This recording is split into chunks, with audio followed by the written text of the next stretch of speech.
ಸಾಧನೆಗಳಲ್ಲಿ ಇದು 6ನೇ. ಕೇನಸ್ಸಿ ವಿಂದತೆ ಮಹತೆ,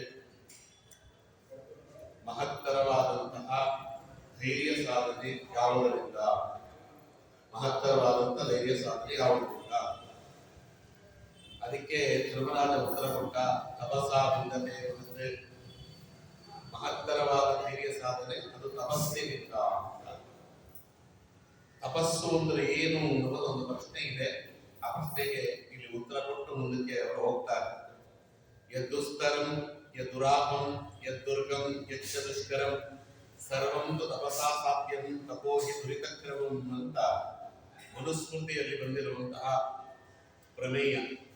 ಯದ್ದುಸ್ತರಂ ಯದ್ದುರಾಪಂ ಯದ್ದುರ್ಗಂ ಯಚ್ಚ ದುಷ್ಕರಂ, ಯಾವುದು ದುರ್ಲಭವಾಗಿದೆ, ದುಸ್ಸಾಧ್ಯವಾಗಿದೆ, ಮಹಾಧ್ಯೇಯವನ್ನು ಯಾವುದನ್ನು ನಾವು ಸಾಧಿಸಬೇಕು ಅಂತಿದ್ದೇವೆ, ನಮ್ಮ ಕೈಗೆ ಇಟ್ಟುವುದಿಲ್ಲ ಅಂತ ಅನ್ಕೊಂಡಿದ್ದೇವೆ, ಅದನ್ನ ತಪಸ್ಸಿನಿಂದ ಸಾಧನೆ ಮಾಡಬಹುದಂತೆ. ಸರ್ವಂತು ತಪಸಾ ಸಾಧ್ಯಂ ತಪೋಹಿ ದುರಿತಕ್ರಮ. ಅದನ್ನ ತಪಸ್ಸಿನಿಂದ ಸಾಧನೆ ಮಾಡಿಕೊಳ್ಳಬಹುದು. ದುಸ್ತರವಾದದ್ದನ್ನ, ದುರಾಪವಾದದ್ದನ್ನ, ದುರ್ಗಮವಾಗಿರ್ತಕ್ಕಂಥದ್ದನ್ನ ಹೇಳ್ತಾರೆ. ತಪಸ್ಸು ಅಂದ್ರೆ ಏನು ಅಂತ. ತಪಸ್ಸು ಅಂತಂದ್ರೆ ತಪ ಆಲೋಚನೆ ಅಂತ. ರಾಘವೇಂದ್ರ ಸ್ವಾಮಿಗಳು ತಪಸ್ಸಿನ ಬಗ್ಗೆ ಅದಕ್ಕೆ ವ್ಯಾಖ್ಯಾನವನ್ನು ಬರೆಯುವಾಗ ಉಪನಿಷತ್ತಿನ ಖಂಡಾರ್ಥದಲ್ಲಿ ತಪಸ್ಸಿನ ಬಗ್ಗೆ ತಪ ಆಲೋಚನೆ, ಯಾವ ಆಲೋಚನೆ, ಧ್ಯೇಯದ ಬಗ್ಗೆ ಮತ್ತೆ ಭಗವಂತನ ಬಗ್ಗೆ ಮಾಡುವಂತಹ ಆಲೋಚನೆ. ತಪಸಾಹಿ ಪರಂ ನಾಸ್ತಿ ತಪಸಾ ವಿಂದತೆ ಮಹತೆ ನಾಸಾಧ್ಯಂ ತಪಸ ಕಿಂಚಿತ್ ಇತಿ ಬುದ್ಧಿಸ್ವ ಭಾರತ ಅಂತ ವನಪರ್ವದಲ್ಲಿ ಬಂದಿರುವಂತಹ ಪ್ರಮೇಯ ಮಹಾಭಾರತದ್ದೇ. ತಪಸ್ಸನ್ನ ಮೀರಿಸಿದ್ದು ಇನ್ನೊಂದಿಲ್ಲ. ತಪಸ್ಸನ್ನ ಮಹಾಧ್ಯೇಯ ಸಂಪಾದನೆಗೆ ಸಾಧ್ಯ ಅಂತ ಕರೀತಾರೆ.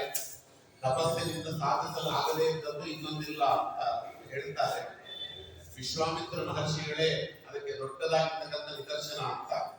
ಕೌಶಿಕನಾಗಿದ್ದಂತಹ ಬ್ರಹ್ಮರ್ಷಿ ವಿಶ್ವಾಮಿತ್ರ ಅಂತ ಅನ್ನಿಸಿಕೊಂಡದ್ದು ತಪಸ್ಸಿನಿಂದ ಅಂತ.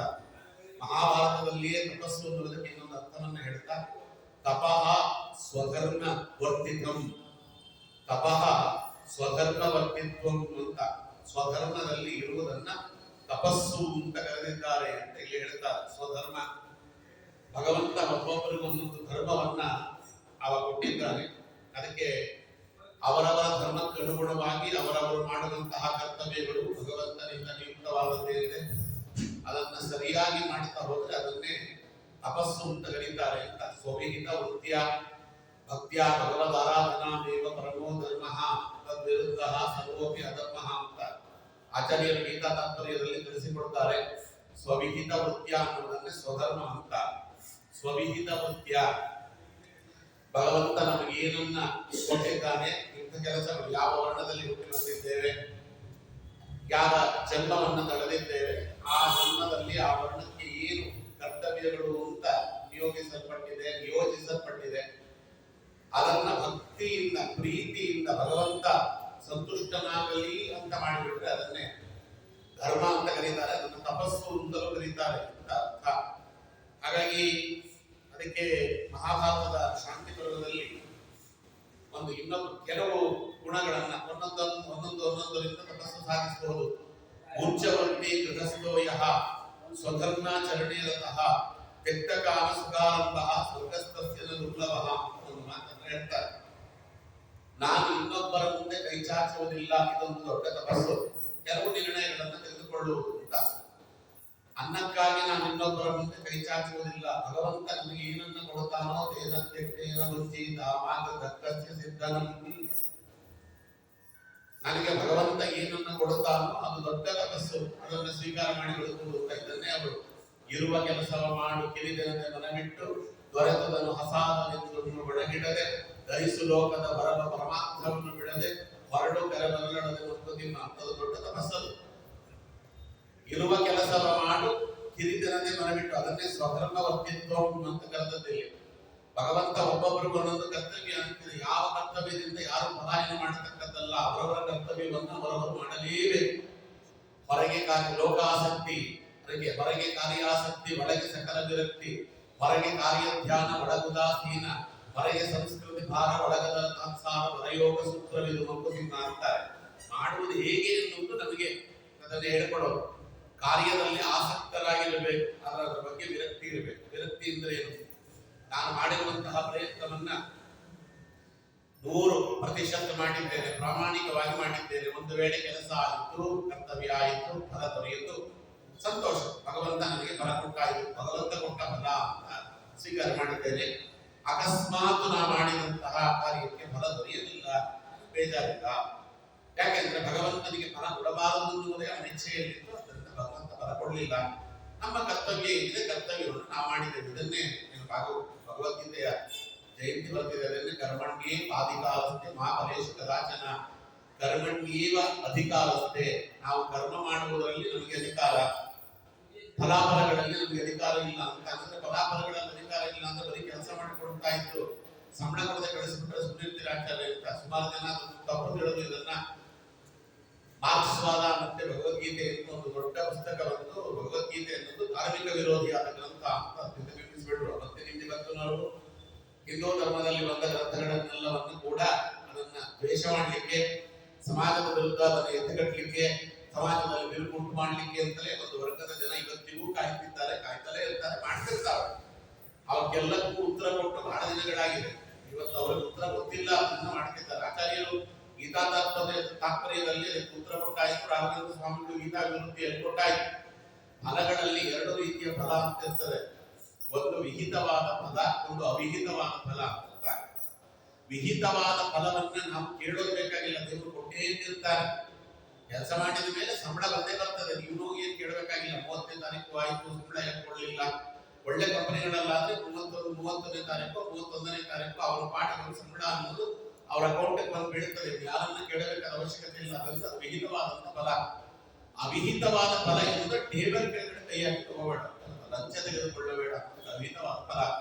ವಿಹಿತವಾಗಿರ್ತಕ್ಕಂಥ ಫಲ ಏನು? ಎಲ್ಲವನ್ನ ತ್ಯಾಗ ಮಾಡಿ, ಯಾವುದನ್ನು ಕೂಡ ಬಯಸದೆ, ನಾವು ಕೇವಲ ಭಗವಂತನ ಸೇವೆ ಮಾಡುವಂತಹ ಭಕ್ತಾಧಿಕಾರಿಗಳು ನಾವಲ್ಲ. ನಾವು ಜ್ಞಾನ ಭಕ್ತಿ ವೈರಾಗ್ಯ ಸಿದ್ಧಿಯೋತ್ತಮಂದರೆ ಮಾಡಬೇಕು. ಯಾರು ಎಲ್ಲವನ್ನ ತೊರೆದು ಕೇವಲ ಭಗವಂತನ ಪ್ರೀತಿಗೋಸ್ಕರವಾಗಿ ಮಾಡುತ್ತಾರೆ, ಪ್ರವರ್ತಕಾಂ ಭಕ್ತಿರಲಂ ಕ್ಷಣೆ ಕ್ಷಣೆ ತ್ವಯಿ ಶಮೇ ಗ್ರಾಸ ವಿವರ್ಜಿತ ಸದಾ. ಹನುಮಂತ ದೇವರು ಹೇಳಿದಂಗೆ, ಸ್ವಾಮಿ ನಿನ್ನ ಭಕ್ತಿ, ನಿನ್ನ ಮೇಲಿನ ಪ್ರೇಮ ಕ್ಷಣ ಕ್ಷಣಕ್ಕೂ ವೃದ್ಧಿಯಾಗ್ತದೆ. ನೀನು ಬೇಡ, ನನಗೆ ಮೋಕ್ಷವೂ ಬೇಡ, ನಾನು ನಿನ್ನಲ್ಲಿ ಮೋಕ್ಷವನ್ನು ಕೇಳುವುದಿಲ್ಲ ಅಂತ. ಹೀಗೆ ಸರ್ವಸ್ವವನ್ನ ತೊರೆದು ಕೇವಲ ಭಗವಂತನ ಮೇಲಿನ ಪ್ರೇಮವನ್ನ, ಭಗವಂತನ ಕರುಣೆಯನ್ನ, ಭಗವಂತನ ಪ್ರೀತಿಯನ್ನ ಮಾತ್ರ ಬಯಸಿ ಕಾರ್ಯವನ್ನು ಮಾಡುವ ರುಜು ದೇವತೆಗಳು. ಅವರು ಮಾತ್ರ ಮಾಡ್ತಾರೆ. ಅದನ್ನ ಬಿಟ್ಟು ಮಿಕ್ಕವರೆಲ್ಲರೂ ಕೂಡ ಜ್ಞಾನ ಭಕ್ತಿ ವೈರಾಗ್ಯ ಸಿದ್ಧಿ ಅಂತ ಇದು ವಿಹಿತವಾದ ಫಲ. ಆ ವಿಹಿತವಾಗಿರ್ತಕ್ಕಂಥ ಫಲವನ್ನ ತೆಗೆದುಕೊಂಡು ಅವಿಹಿತವಾಗಿರ್ತಕ್ಕಂಥ ಫಲ ಅಂತ ಏನಿದೆ ಅದನ್ನ ಬಿಟ್ಟು ಬಿಡ್ರಿ ಅಂತ. ಈಗ ಒಂದು ಟಿವಿ ತೆಗೆದುಕೊಳ್ಳಬೇಕು ಅಂತ ಹೋಗಿರ್ತಾರೆ. ಟಿವಿ ಬರೀ ಕೊಡುವುದಿಲ್ಲ, ಟಿವಿ ಜೊತೆಗೆ ಪ್ಯಾಕಿಂಗ್ ಕೊಡ್ತಾರೆ. ಪ್ಯಾಕಿಂಗ್ಗೋಸ್ಕರ ಯಾರು ಟಿವಿ ತೆಗೆದುಕೊಳ್ಳಕ್ಕೆ ಹೋಗೋದಿಲ್ಲ. ಪ್ಯಾಕಿಂಗ್ ಏನ್ ಮಾಡ್ತಾನೆ, ತೆಗೆದು ಬಿಸಾಕ್ತಾನೆ ಅಷ್ಟೇ. ಅದಕ್ಕೆ ಕಾಮ್ಯ ಫಲಗಳೆಲ್ಲವೂ ಕೂಡ ಪ್ಯಾಕಿಂಗ್ ಇದ್ದಾಗೆ, ಮುಖ್ಯ ಫಲ ಏನಿದೆ ಮೋಕ್ಷ ಇದ್ದಾಗೆ. ಮೋಕ್ಷವನ್ನು ಯಾರು ಬಯಸಿ ಯೋಗ್ಯತಾನುಸಾರವಾಗಿ ಉಪಾಸನಾದಿಗಳನ್ನು ಮಾಡ್ತಾರೋ, ಕಾಮ್ಯ ಫಲಗಳು ತನ್ನಂತೆ ತಾನೇ ಬರ್ತವೆ, ಕೇಳಬೇಕಾದ ಅವಶ್ಯಕತೆ ಇಲ್ಲ. ಕೇಳಿ ಚಿಕ್ಕವನಾಗಬೇಡ, ಯಾವಾಗ ಕೇಳ್ತೀವಿ ಚಿಕ್ಕವನಾಗಿರುತ್ತೇವೆ. ಅದಕ್ಕೆ ರಾಘವೇಂದ್ರ ಸ್ವಾಮಿಗಳು ಒಂದು ಮಾತು ಹೇಳಿದ್ರು, ಭಗವಂತನ ಮುಂದೆ ಕೈಯೊಡ್ಡಿ ಬೇಡಿದರೆ ಭಗವಂತನ ಅವಮಾನ ಮಾಡಿದಂತೆ ಅಂತ. ಯಾಕೆ ಅವಮಾನ ಮಾಡಿದಂತೆ? ದೇವರು ಗೊತ್ತಿಲ್ವಾ ಏನ್ ಕೊಡಬೇಕು, ಯಾವಾಗ ಕೊಡಬೇಕು, ಹೇಗ್ ಕೊಡಬೇಕು ಎಲ್ಲವನ್ನ ಸರ್ವಜ್ಞಾಮಣಿ ಅವರ ಮುಂದೆ ಹೋಗಿ ಸ್ವಾಮಿ ನೀನು ಇದನ್ನು ಕೊಡ್ಲಿಲ್ವಲ್ಲೋ ಅಂದ್ರೆ ಹಾಗಾದ್ರೆ ನೀನು ಬರ್ತಿದ್ದಿ, ನಾನು ನಿನ್ನ ಜ್ಞಾಪಿಸ್ತಿದ್ದೀನಿ ಅಂತ ಹೇಳೋದಕ್ಕಾಗ್ತದೆ. ಈ ಕಾಲದಲ್ಲಿ ನನಗೆ ಇದು ಬರ್ಬೇಕಾಗಿತ್ತು, ಬರ್ಲಿಲ್ಲ, ನಾನು ಮರ್ತಿದ್ದೆ, ಇದು ಬಹಳ ಕೆಲಸ ಇದೆ, ಅದಕ್ಕೆ ನಾನು ಜ್ಞಾಪಿಸ್ತಾ ಇದ್ದೇನೆ ಕೊಡು ಅಂದ್ರೆ ಭಗವಂತನ ಸರ್ವಸ್ವತ್ವದ ಬಗ್ಗೆ ನಾವು ಮಾಡುವಂತಹ ಅಪಪ್ರಚಾರ, ಉಪಾಸನೆ ಅದು ಪಾಪವನ್ನ ತಂದು ಕೊಡುತ್ತದೆ. ಅದರಿಂದ ಭಗವಂತೋ ಅದಕ್ಕೆ ಪೂಜೆ ಮಾಡುವಾಗಲೇ ಕೂಡ ಬೆಳಗ್ಗೆ ಭಗವತೋ ವೀರ್ಯಣ ಭಗವತ್ಪಟ್ಟ ಭಾವೇನ ಭಗವತ್ತು, ಅದಕ್ಕೆ ಭಗವತ್ ಕರ್ಮಣ ಎಲ್ಲವೂ ಕೂಡ ದೇವರು ಕೊಟ್ಟಂತ ಶರೀರ, ದೇವರು ಕೊಟ್ಟಂತ ಪರಿಕರಗಳು, ದೇವರು ಕೊಟ್ಟಂತ ಸಮಯ, ಭಗವತೋ ಬಲೇನ ಭಗವತೋ ವೀರ್ಯಣ ಭಗವತ್ ತೇಜಸ ಭಗವದ್ ಆರಾಧನ ಪಂಚಕದೇಶ, ಭಗವಂತ ಆರಾಧನೆಯನ್ನ ದೇವರೇ ನನ್ನಲ್ಲಿ ನಿಂತು ಮಾಡಿಸಿಕೊಡ್ತಾ ಇದ್ದಾನೆ. ನಾನು ನಿಮಿತ್ತ ಮಾತ್ರ ಭವಸವ್ಯ ಸಾಕ್ಷಿ ಅಂತ ಹೇಳೋದಕ್ಕೆ ಕೃಷ್ಣ ಪರಮಾತ್ಮ ನಾವು ನಿಮಿತ್ತ ಮಾತ್ರ ಒಳಗಿದ್ದು ನಮ್ಮನ್ನ ಕುಡಿಸಿ ದಂಡಿಸಿ ಎಲ್ಲ ರೀತಿಯಲ್ಲಿ ನಮ್ಮನ್ನ ಬಡಿಸುವವ ಅವನೇ, ನಾವು ನಿಮಿತ್ತ ಮಾತ್ರ ಅಂತ ಈ ಭಾವವನ್ನ ಇಟ್ಟುಕೊಂಡು ಕರ್ಮಾದಿಗಳನ್ನು ಮಾಡಿದರೆ ಅವಾಗ ಅದು ತಪಸ್ಸು ಅಂತ ಅನ್ನಿಸಿಕೊಳ್ಳುತ್ತದೆ. ಇದನ್ನ ಹೇಳಿದ್ರು, ಇರುವ ಕೆಲಸವ ಮಾಡು ಕಿರಿದನದೆ ಮನವಿಟ್ಟು. ಅದಕ್ಕೆಲ್ಲ ಹೇಳಿದ್ರು, ಉಚ್ಚ ಬುದ್ಧಿ ಗೃಹಸ್ಥೋ ಯಹ ಸ್ವಧರ್ಮ ಆಚರಣೆ ರತಃ. ಯದ್ಯಪಿ ಷಟ್ಕರ್ಮ ಅಂತಿದೆ, 6 ಕರ್ಮಗಳು ಬ್ರಾಹ್ಮಣನಿಗೆ. ಷಟ್ಕರ್ಮ ಅಂದ್ರೆ ಯಾವುದು? ಯಜ್ಞ ಯಾಚನ, ಯಜ್ಞ ಮಾಡುವುದು, ಯಜ್ಞ ಮಾಡಿಸುವುದು, ಪಾಠ ಪ್ರವಚನ, ಪಾಠ ಮಾಡುವುದು, ಪ್ರವಚನ ಮಾಡುವುದು, ದಾನ ಪರಿಗ್ರಹ, ದಾನ ಮಾಡುವುದು, ದಾನವನ್ನು ಸ್ವೀಕಾರ ಮಾಡುವುದು, 6 ಕರ್ಮ ಇದೆ. ಷಟ್ಕರ್ಮ ನಿಪುಣ ವಿಪ್ರಹ ಮಂತ್ರತಂತ್ರ ವಿಶಾರದ ಅಂತ ಕರೀತಾರೆ ಅವರನ್ನ. ಅದರಲ್ಲಿ ದಾನ ತೆಗೆದುಕೊಳ್ಳಬೇಕು ಅಂತಿದೆ, ಆದರೆ ಆಪ್ಷನಲ್, ತೆಗೆದುಕೊಳ್ಳಲೇಬೇಕು ಅಂತಲ್ಲ. ದೊಡ್ಡವರು ಕೊಟ್ಟಾಗದಕ್ಕೆ ಹಿಂದಿನ ಕಾಲದಲ್ಲಿ ದಾನ ತೆಗೆದುಕೊಳ್ಳುವಾಗ ಅವರು ತೆಗೆದುಕೊಡುತ್ತಾರೋ ಇಲ್ಲವೋ ಅನ್ನುವ ಭಯದಿಂದಲೇ ನಮ್ಮಲ್ಲಿ ದಾನ ಪ್ರಕ್ರಿಯೆಯಲ್ಲಿ ಕ್ರಿಯಾಧೇಯಂ, ಕ್ರಿಯಾಧೇಯಂ, ಸಂವಿಧಾಧೇಯಂ, ಹೆದರುಕೊಂಡು ದಾನ ಮಾಡು, ನಾಚಿಕೆ ಪಟ್ಟುಕೊಂಡು ದಾನ ಮಾಡು, ದೂರದಿಂದ ದಾನ ಮಾಡು, ಅವರಿಂದ ಅನುಗ್ರಹವನ್ನು ಬಯಸಿ ದಾನ ಮಾಡು, ಹೀಗೆಲ್ಲ ಇದೆ. ಶ್ರೀಯಾಧೇಯಂ, ಕ್ರಿಯಾಧೇಯಂ, ಸಂವಿಧಾಧೇಯಂ, ಕ್ರಿಯಾಧೇಯಂ ಅಂತ ಚೆನ್ನಾಗಿ ಹೇಳ್ತಿದ್ದಾರೆ. ನಾವೇ ತೆಗೆದುಕೊಂಡು ದಾನ ಮಾಡಬೇಕು? ಇಸ್ಕೊಳ್ಳೋಕೆ ಹೆದರಿಕೆ ಇರಬೇಕಪ್ಪ, ಇಷ್ಟೊಂದು ದಾನ ಇಸ್ಕೊತಿದ್ದೀನಲ್ಲ ಅಂತ ನಾವೇ ತೆಗೆದುಕೊಂಡು ದಾನ ಮಾಡಬೇಕು ಅಂತ ಕೇಳಿದ್ರೆ ರಾಘವೇಂದ್ರ ಸ್ವಾಮಿಗಳ ಅಪೂರ್ವವಾದ ಅರ್ಥವನ್ನು ಅದಕ್ಕೆ ಬರೆದಿದ್ದಾರೆ. ಯಾಕೆ ಹೆದರ್ಕೊಂಡು ದಾನ ಮಾಡಬೇಕು ಅಂದ್ರೆ, ನಾವು ಕೊಟ್ಟ ದಾನವನ್ನು ನಾವು ಇಸ್ಕೋತಾನೋ ಇಲ್ವೋ ಅಂತ ಹೆದರಿಕೆ ಇರಬೇಕಂತೆ. ನಿಜವಾಗಿರ್ತಕ್ಕಂಥ ಜ್ಞಾನಿಗಳು ತಗೋತಾರೆ ಅಂತ ಗ್ಯಾರಂಟಿ ಇಲ್ಲ. ಬಡಪ್ಪ ನನಗೆ ಇದ್ರ ಅವಶ್ಯಕತೆ ಇಲ್ಲ, ನೀನೇ ಇಟ್ಕೊಂಡು ಬಿಟ್ರೆ ನೀವು ಅಲ್ಲಿಂದ ತಂದಿದ್ದು ವೇಸ್ಟ್ ಆಗ್ತದೆ ಸ್ವಾಮಿ, ಇಲ್ಲ ದಯವಿಟ್ಟು ಸ್ವೀಕಾರ ಮಾಡಿಲ್ಲಪ್ಪ, ಬೇರೆಯವ್ರಿಗೆ ಯಾರು ಕೊಟ್ಬಿಡು, ನನಗೆ ಇದ್ರ ಅವಶ್ಯಕತೆ ಇಲ್ಲ ಅಂತ ಅವರು ನಾ ಕೊಟ್ಟ ದಾನವನ್ನು ತಿರಸ್ಕಾರ ಮಾಡಿ ಯಾರು ಭಯ ಇರಬೇಕು. ಕ್ರಿಯಾದಿಯನ್ನು ನಾಚಿಕೆ ಪಟ್ಟುಕೊಂಡು ದಾನ ಮಾಡಬೇಕಂತೆ. ಚೆನ್ನಾಗಿ ಹೇಳ್ತೀರಾ ಸರ್? ಇಸ್ಕೊಡೋರು ನಾಚಿಕೆ ಇರಬೇಕು, ನಾವ್ಯಾಕೆ ನಾಚಿಕೆ ಪಟ್ಕೋಬೇಕು ಅಂತ ಕೇಳಿದ್ರೆ, ಜಗತ್ತಿನಲ್ಲಿ ಕೋಟ್ಯಾಂತರ ಜನ ಕೋಟ್ಯಾಂತರ ರೂಪಾಯಿಗಳನ್ನು ಕೊಡುವರಿದ್ದಾರೆ. ಅವ್ರ ಮುಂದೆ ಬರೀ ನಾನು 10 ರೂಪಾಯಿ ಕೊಡ್ತಿದ್ದೀನಲ್ಲ ಅನ್ನೋ ನಾಚಿಕೆ ಇರಬೇಕಂತೆ. ದೇವರಿಗೆ ಏನೆಲ್ಲ ಕೊಡ್ತಾರೆ, ಗುರುಗಳಿಗೆ ಏನೆಲ್ಲವನ್ನ ಕೊಡ್ತಾರೆ ಜನ, ನಾನು ಬರೀ 10 ರೂಪಾಯಿ 20 ರೂಪಾಯಿ ಕೊಡ್ತಿದ್ದೀನಲ್ಲ ಅನ್ನೋ ನಾಚಿಕೆ ಇಟ್ಟುಕೊಂಡು ಕೊಡಬೇಕು ಅಂತ. ಹಿಂದೆ ಪಕ್ಷದಲ್ಲಿದ್ದ ಸ್ವಾಮಿಗಳಿದ್ದ ಕಾಲದಲ್ಲಿ ಶ್ರೀರಂಗದಲ್ಲಿ ಚಾತುರ್ಮಾಸ ಹೋಗಿದ್ದಾಗ ಆ ಶ್ರೀರಂಗದ ಆ ದೇವಸ್ಥಾನ ನೋಡಿದ್ದೀನಿ. ಅದರ ಗೋಪುರ ಜೀರ್ಣೋದ್ಧಾರ ಮಾಡಬೇಕು ಅಂತ ನಾನು ಹೇಳಿದಿರೋದು 75-80 ವರ್ಷದ ಹಿಂದಿನ ಕತೆ. ಆ ಜೀರ್ಣೋದ್ಧಾರ ಮಾಡಬೇಕು ಅಂತ ಅವ್ರು ಅನ್ನಿಸಿದ್ದು. ಇವತ್ತಿನ ತರ ಅದಕ್ಕೆ ಕಂಪ್ಲೀಟ್ ಹಾಕೋದು, ಹಂಚೋದು, ಎಲ್ಲವನ್ನು ಕರೆದಿಡೋದು ಅಲ್ಲ, ಏನಿಲ್ಲ. ಅಲ್ಲೇ ಕೂತರು ಎಲ್ಲ ಎದ್ದು ಪಾಠ ಪ್ರವಚನ ಓದಿರ್ತಿತ್ತು. ಚಾತುರ್ಮಾಸ ಅಂದ್ರೆ ಪಾಠ ಪ್ರವಚನ ಅಂತಲೇ. ಕೊನೆಯಲ್ಲಿ ಹೇಳಿದ್ರು, ಯಾರು ಏನು ಅಂದ್ಕೊಳ್ಬೇಡಿ, ಯಾಕೋ ಕೂತಾಗ ಇವತ್ತು ದೇವರ ಪೂಜೆಗೆ ಶಿಥಿಲವಾಗಿದೆ ಆ ಗೋಪುರ, ಆ ಗೋಪುರದ ಜೀರ್ಣೋದ್ಧಾರ ಮಾಡಿಸಬೇಕು. ಶ್ರೀರಂಗನದು, ಶ್ರೀರಂಗ ಅನ್ನೋದು ಶ್ರೀಪಾದರಾಜರಂತಹ ಮಹಾನುಭಾವರಿಗೆ ಆಶ್ರಯ ಕೊಟ್ಟಂತ ಸ್ಥಳ. ಎಂತ ದೊಡ್ಡ ದೊಡ್ಡ ಜ್ಞಾನಿಗಳು ವೈಷ್ಣವ ಮತದಲ್ಲಿ ಬಂದವರು. ಹಾಗಾಗಿ ಏನೋ ಒಂದು ಸಣ್ಣ ಸೇವೆ ದೇವರ ನಮ್ಮಿಂದ ನಿರೀಕ್ಷೆ ಮಾಡುತ್ತಿದ್ದಾನೆ, ಭಗವಂತ ನಡೆಸಲಿ ಅಂತ ನೀವೆಲ್ಲ ಪ್ರಾರ್ಥನೆ ಮಾಡಿ ಅಂತ ಹೇಳಿದಂತೆ ದುಡ್ಡು ಕೊಡಿ ಅಂತ ಕೇಳಿಲ್ಲ. ನೀವು ನಂಬ್ತಿರೋ ಬಿಡ್ತಿರೋ ಒಬ್ಬ ಸೊಪ್ಪು ಮಾರುವಂತ ಹೆಣ್ಣುಗಳಿಗೆ, ಅವ್ರು ಬರೀ ಸೊಪ್ಪು, ಕೊತ್ತಂಬರಿ ಸೊಪ್ಪು, ಕರ್ಬೇವಿನ ಸೊಪ್ಪು, ಗಡ್ಡಿನ ಸೊಪ್ಪು, ಇದ್ರ ಸೊಪ್ಪು ಮಾರ್ತಿದ್ದವಳು. ಅವಳು ಒಂದು, ಸ್ವಾಮಿ ನಾವು ಏನಾದ್ರು ಕೊಡಬಹುದು, ಪರವಾಗಿಲ್ವಾ, ದೇವರು ಸ್ವೀಕಾರ ಮಾಡ್ತಾನೆ, ಖಂಡಿತ ಸ್ವೀಕಾರ ಮಾಡ್ತಾನಮ್ಮ, ಅದಕ್ಕೆ ನಮ್ಗೆ ಶಬರಿ ಕೊಟ್ಟಂತನ್ನೇ ಸ್ವೀಕಾರ ಮಾಡಿದಾನಪ್ಪ, ನೀ ಕೊಟ್ಟದ್ದು ಸ್ವೀಕಾರ ಮಾಡೋದಿಲ್ವಾ ಅಂತ. ನಾಳೆ ಬರ್ತೀನಿ ಸ್ವಾಮಿ, ಸರಿ ಅಂತ ಹೋಗ್ಬಿಟ್ಲು. ಮನೆಗೆ ಹೋಗಿ ಮಾರನೇ ದಿವಸ ಪೂಜೆ ಎಲ್ಲ ಮುಗಿದು ಸ್ವಾಮಿ ಹೋಗಿದ್ದಾಗ, ಸ್ವಾಮಿ ಅಂತ ಒಂದು ಚಿಕ್ಕ ಕಾಣಿಕೆ ಅಂತ ಒಂದು ಚಕ್ರ ಇಟ್ಟುಬಿಟ್ಟು ನಮಸ್ಕಾರ ಮಾಡಿ ಹೋಗ್ಬಿಟ್ಲು. ಚಕ್ರ ಅಂತ ಏನ್ ಕೊಟ್ಟಿರ್ಬೋದು, ನಾನು ಹೇಳ್ತಿರೋದು 70-80 ವರ್ಷದ ಹಿಂದೆ ನೋಡ್ಕೊಳ್ರಿ. ಅವಾಗೆಲ್ಲ 10 ರೂಪಾಯಿಗೆ 10,000 ರೂಪಾಯಿ ಬೆಲೆ ಇದ್ದ ಕಾಲ. ಒಂದು 50-60 ರೂಪಾಯಿ ಕೊಟ್ಟಿರ್ಬೋದು. ತೆಗೆದುಕೊಂಡಿದ್ರೆ 2 ಲಕ್ಷ ರೂಪಾಯಿ ಕೊಟ್ಟಿದ್ದು ಆ ಕಾಲಕ್ಕೆ. 2 ಲಕ್ಷ ಅವಳು ಕೊಟ್ಟ ದುಡ್ಡಿನಲ್ಲಿ ಅಲ್ಲಿ ಪೂರ್ತಿ ಎಲ್ಲವೂ ಕೂಡ ಜೀರ್ಣೋದ್ಧಾರವೆಲ್ಲಾಗಿ ಇವತ್ತು ಅಭೂತಪೂರ್ವವಾಗಿರ್ತಕ್ಕಂಥ ಗೋಪುರ ಇರುತ್ತೆ. ಜೀರ್ಣೋದ್ಧಾರವಾದದ್ದು ನೀವು ನೋಡ್ತೀರಿ ಶ್ರೀರಂಗದಲ್ಲಿ. 2 ಲಕ್ಷ ರೂಪಾಯಿ ಒಬ್ಬ ಸೊಪ್ಪು ಮಾರುವಂತ ಹೆಣ್ಣು ಮಗಳು ಕೊಟ್ಟದ್ದು ನಂಬಲಿಕ್ಕೆ ಸಾಧ್ಯ ಇಲ್ಲ. ಇದು ಹೇಳ್ತಾರೆ, ಅಂಥವ್ರು ಕೊಟ್ಟಾಗ ನಮ್ಗೆ ನಾಚಿಕೆ ಆಗ್ತದಲ್ವ. ಹೇಳ್ತಾರೆ, ಒಬ್ಬ ಸೊಪ್ಪು ಮಾರುವವಳು 2 ಲಕ್ಷ ಕೊಡ್ತಾಳೆ, ನಾವ್ ಇವತ್ತಿಗೂ 100 ರೂಪಾಯಿ ದಾಟಿಲ್ಲ ಅಂತ ನಾಚಿಕೆ ಆಗುತ್ತಲ್ವ. ಇದನ್ನ ಇಂಥವೆಲ್ಲ ಜ್ಞಾಪಿಸ್ಕೊಳ್ಬೇಕಂತ, ಜ್ಞಾಪಿಸ್ಕೊಂಡ್ರೆ ಅಹಂಕಾರ ಬರುವುದಿಲ್ಲ. ಅದಕ್ಕೋಸ್ಕರ ಇಲ್ಲಿ ಹೇಳಿದ್ದು. ಹಾಗಾಗಿ ಈ ರೀತಿಯಾಗಿರ್ತಕ್ಕಂಥದ್ದೆಲ್ಲ ಇದೆ.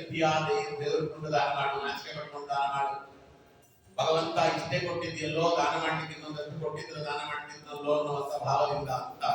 ಹಾಗಾಗಿ ಅದು ದಾನ ಮಾಡುವುದು, ದಾನ ಸ್ವೀಕಾರ ಮಾಡುವುದು ಇದು ಧರ್ಮವಾದದ್ದು ಈ ಭಾವದಲ್ಲಿದ್ರೆ ಅದನ್ನ ತಪಸ್ಸು ಅಂತ ಕರೀತಾರೆ. ಅದನ್ನ ಹೇಳಿ, ಯಾರು ಹೆದರ್ಕೊಂಡು ದಾನ ಮಾಡುತ್ತಾರೆ, ಯಾರು ನಾಚಿಕೆ ಪಡ್ಕೊಂಡು ದಾನ ಮಾಡುತ್ತಾರೆ, ಯಾರು ವಿನೀತ ಭಾವದಿಂದ ದಾನ ಮಾಡುತ್ತಾರೆ, ಸ್ವಾಮಿ ಕೆರೆ ನೀರನ್ನು ಕೆರೆಗೆ ಚೆಲ್ಲಿ ನೀ ಕೊಟ್ಟದ್ದನ್ನು ನಿನ್ಗೆ ಅರ್ಪಣೆ ಮಾಡ್ತಿದ್ದೇನೆ ಪ್ರಭು, ಇದನ್ನು ನಮ್ದೇನೂ ಇಲ್ಲ ಎಂಬ ಭಾವ ನಿಸ್ಪೃಹತೆಯಿಂದ ದಾನ ಮಾಡ್ತದೆ, ಅದು ತಪಸ್ಸಾಗ್ತದೆ. ಅದು ಉಲ್ಟಾ ಆದ್ರೆ ದುರಂಕಾರವಾಗುತ್ತದೆ. ನಾ ಕೊಟ್ಟದ್ದು ಯಾರು ಕೊಟ್ಟಿದ್ದಾರೆ ಅಂತ ಶುರು ಮಾಡಿದ್ರೆ ದುರಂಕಾರವಾಗುತ್ತೆ. ಇದು ನಾನು ಪ್ರತಿ ಬಾರಿ ಹೇಳ್ತಿರ್ತೇನೆ. ಇನ್ನೇನು ಹತ್ತಿರದಲ್ಲಿ ಈ ಹಿಂದಿನ ಸಂವತ್ಸರದಲ್ಲಿ ಅಧಿಕ ಮಾಸ ಬರ್ತದೆ. ಅಧಿಕ ಮಾಸ ಬಂದಾಗ ಎಲ್ಲ ನಾವು ಅನುಭವಿಸದೇ ಇಲ್ಲ.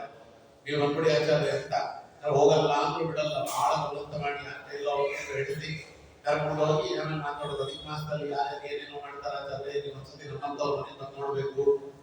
60, 70 ಬಗೆ ಮಾಡಿಸ್ತೇವೆ ಗೊತ್ತಾ.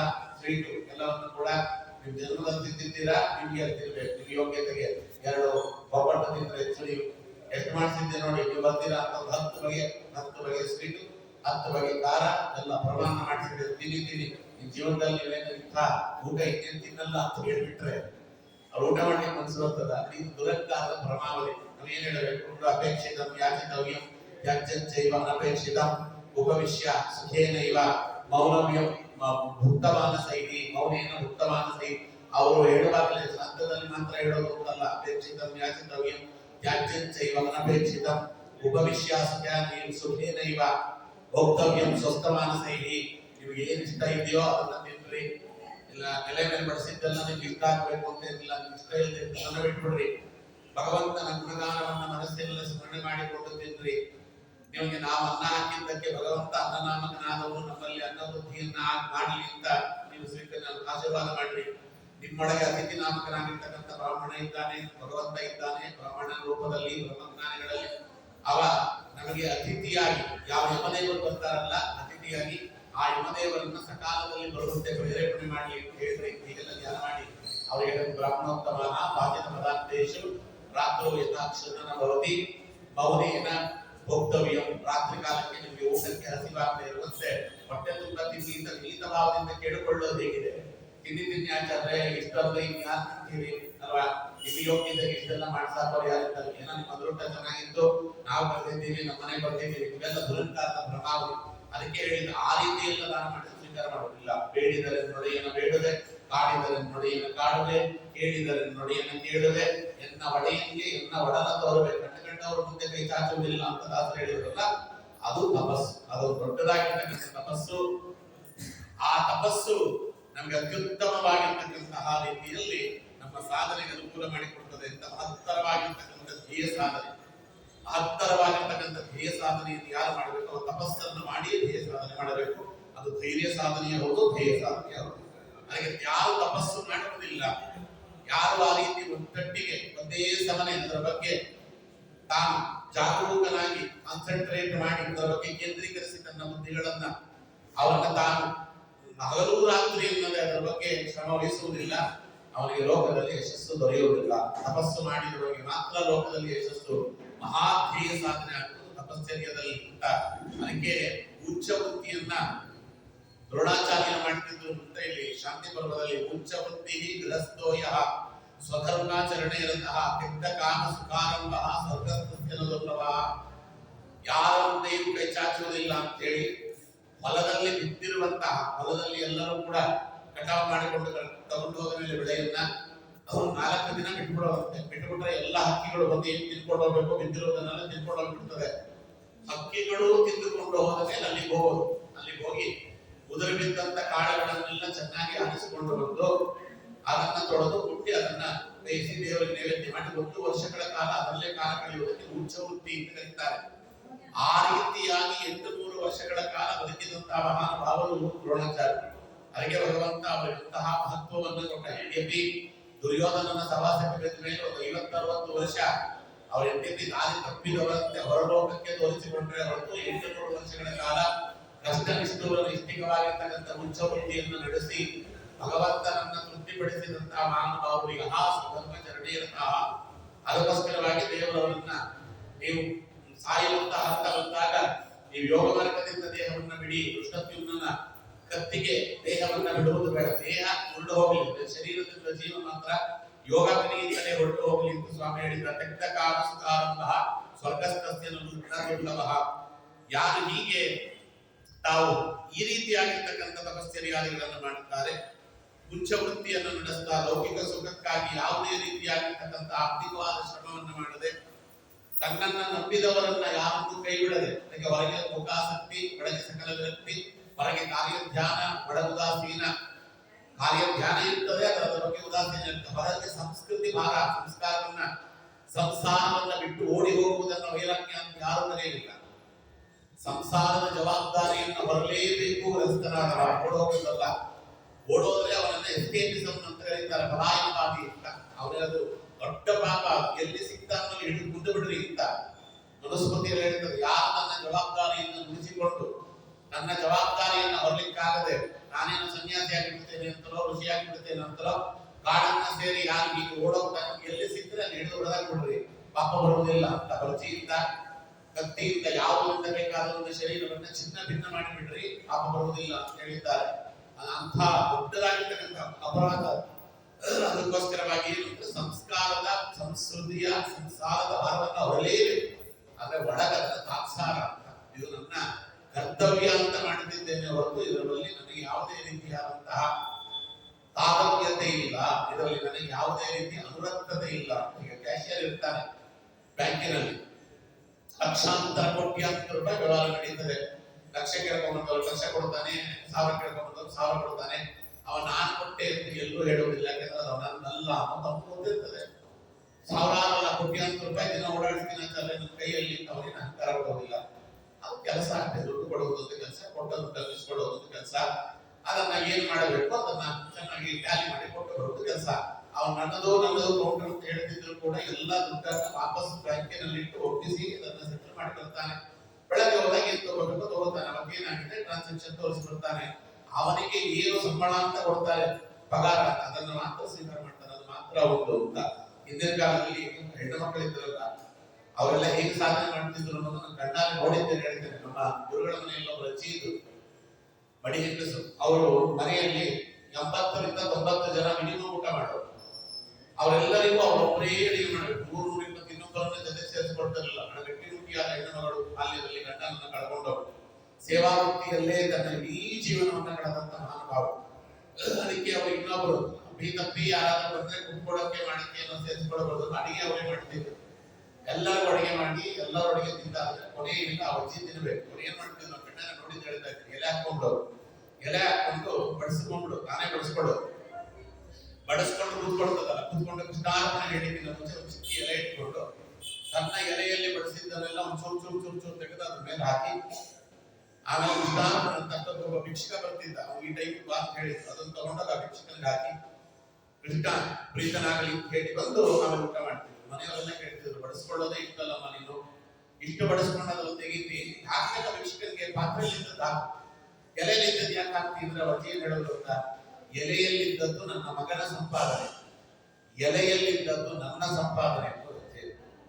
ನಾನೆಲ್ಲರಿಗೂ ಅಡಿಗೆ ಮಾಡಾಕ್ತೀನಲ್ಲ, ಅಡಿಗೆ ಮಾಡಿದಕ್ಕೆ ನನಗೆ ಸಿಕ್ಕಂತ ಪಗಾರ ಏನು, ನನ್ನ ಎಲೆಯಲ್ಲಿರುವ ಅನ್ನ ಅದು ನನ್ನ ಸಂಪಾದನೆ. ನನ್ನ ಸಂಪಾದನೆಯಲ್ಲಿ ದಾನ ಮಾಡಬೇಕು. ನನ್ನ ಮಗನ ಸಂಪಾದನೆಯಲ್ಲಿ ದಾನ ಮಾಡಿದ ಪ್ರಯೋಜನ ಏನು ಅಂತ, ಆ ಪಾತ್ರೆಯಲ್ಲಿರುವ ಅನ್ನ ಇದೆಯಲ್ಲ ನನ್ನ ಮಗ ದುಡಿದು ಬಂದಾಕಿದ್ದು, ಅದು ಅವನ ಸಂಪಾದನೆ. ಅದರಲ್ಲಿ ದಾನ ಮಾಡಿದ್ರೆ ಮಗನ ದುಡ್ಡಿನಲ್ಲಿ ದಾನ ಮಾಡಬೇಕಾಗ್ತದೆ, ಮಾಡೋದಿಲ್ಲ. ನಾನು ನನಗೋಸ್ಕರವಾಗಿ ದಾನ ಮಾಡಿಕೊಳ್ಳಬೇಕು ಅಂತಲೇ ನಾನು ನನ್ನ ಎಲೆಯಲ್ಲಿ ಇದ್ದಂತ ಅನ್ನವನ್ನು ದಾನ ಮಾಡಿದ್ದೇನೆ. ಇದೆಯಲ್ಲ, ಇದು ಅಪೂರ್ವವಾಗಿರ್ತಕ್ಕಂಥ ತಪಸ್ಸು. ಇವೆಲ್ಲ ತಪಸ್ಸೇ ಇದು. ಇದನ್ನ ಇಲ್ಲಿ ಹೇಳ್ತಾರೆ. ಈ ರೀತಿಯಾಗಿ ಯಾರು ಮಾಡ್ತಾರೆ, ಇದೊಂದು ರೀತಿಯಲ್ಲಿ ಉಚ್ಚವೃತ್ತಿ. ಈ ರೀತಿಯಾಗಿ ಯಾರು ಮಾಡಿ ಬದುಕ್ತಾರೆ ಅವರಿಗೆ ಸ್ವರ್ಗ ಸುಖ ಅನ್ನುವುದು ಅವರಿಗೆ ಅದು ಕಷ್ಟಕರವೇ ಅಲ್ಲ, ಅವ್ರು ಹಾಗೆ ಬದುಕುವರು ಅಂತ.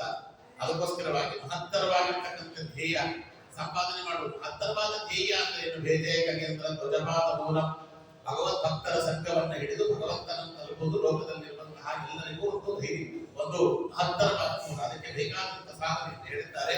ತಪಸ್ಸು ತಪಸ್ಸು ತಪಸ್ಸು, ಏಕಾಗ್ರತೆಯಿಂದ ಒಂದರ ಬಗ್ಗೆ ಚಿಂತನೆ ಮಾಡುವುದು, ಚಿಂತನೆ ಮಾಡಿದ್ರಿಂದ ಮಂಥನ ಮಾಡುವುದು, ಮಂಥನ ಮಾಡಿದ್ರಿಂದ ಅನುಷ್ಠಾನಕ್ಕೆ ತರಬೇಕಾದ ಕರ್ಮಗಳನ್ನು ಗುರು ಹಿರಿಯರಿಂದ ತಿಳಿಯುವುದು, ಅದನ್ನು ಚೆನ್ನಾಗಿ ಮಾಡುವುದು, ಭಗವಂತನ ಅನುಗ್ರಹ ಆಗಲಿ ಅಂತ ಮಾಡುವುದು, ಯಾವುದೇ ರೀತಿಯ ಫಲಾಪೇಕ್ಷೆ ಇಲ್ಲದೆ, ಯಾವುದೇ ರೀತಿಯಾಗಿರ್ತಕ್ಕಂಥ ಕಾಮನೆಗಳಿಗೆ ಒಳಗಾಗದೆ, ಪ್ರಲೋಭನೆಗೆ ಒಳಗಾಗದೆ ಅದನ್ನು ಯಾರು ಮಾಡುತ್ತಾರೋ ಅದು ತಪಸ್ಸು ಅಂತ ಕರೆದಿದ್ದಾರೆ ಅಂತ ಇಲ್ಲಿ ಧರ್ಮರಾಜ ಕೊಟ್ಟಂತ ಉತ್ತರ. ತಪೋಹಿ ಪರಮಂ ನಾಸ್ತಿ ತಪಸಾ ವಿದ್ಯತೆ ಅಂದ್ರೆ ನಾಸಾಧ್ಯ ತಪಸಾ ಕಿಂಚಿತ್ ವಿಧಿ ಬುದ್ಧಿಯಸ್ವ ಭಾರತ. ಹಾಗೆ ಓದುವುದು ಅಂತ ಏನಾಚಾರ್ಯ ಆ ಮಟ್ಟದಲ್ಲಿ ಆ ಪುಸ್ತಕದ ಮೇಲೆ, ಆ ಗ್ರಂಥದ ಮೇಲೆ ಹಿಡಿತಾ ಇದೆ ಅಂದ್ರೆ ಅವನು ಓದಿಲ್ಲಪ್ಪ, ತಪಸ್ಸು ಮಾಡಿದ್ದಾನೆ ಅಂತ. ಓದುವುದು ಬೇರೆ, ತಪಸ್ಸು ಮಾಡುವುದು ಬೇರೆ. ಓದುವುದು ಎಲ್ಲರೂ ಅಧ್ಯಯನ ಮಾಡುವುದು ಹಂಗಲ್ಲ. ತಪಸ್ಸು ಅಂದ್ರೆ ಒಳಾರ್ಥಗಳನ್ನು ಹಿಡಿದು ಚೆನ್ನಾಗಿ ನಿಲ್ಲಿಸಿಕೊಂಡು ತನ್ನ ದೇಹದ ಧಮನಿಯಲ್ಲಿ ಗ್ರಂಥಗಳನ್ನು ತುಂಬಿಕೊಳ್ಳುವುದಿಲ್ಲ, ಅದು ತಪಸ್ಸು. ಅದಕ್ಕೆ ಅವ್ರು ಹೇಳ್ತಾರೆ ನೋಡಿ, ಅದಕ್ಕೆ ನಾವು ಹೇಳಿದ್ದು ವೇದದಲ್ಲಿ ಇರೋದು ಉಂಟಾಕ ನಾವೆಲ್ಲ ನಮಗೂ ದೊಡ್ಡವರಿಗೂ ಏನು ವ್ಯತ್ಯಾಸ ಅಂದ್ರೆ ಏನು ಗ್ರಂಥದಲ್ಲಿದೆ ಅದನ್ನ ನಾನು ಮುಂದೆ ಹೇಳ್ತಾ ಇದ್ದೇವೆ.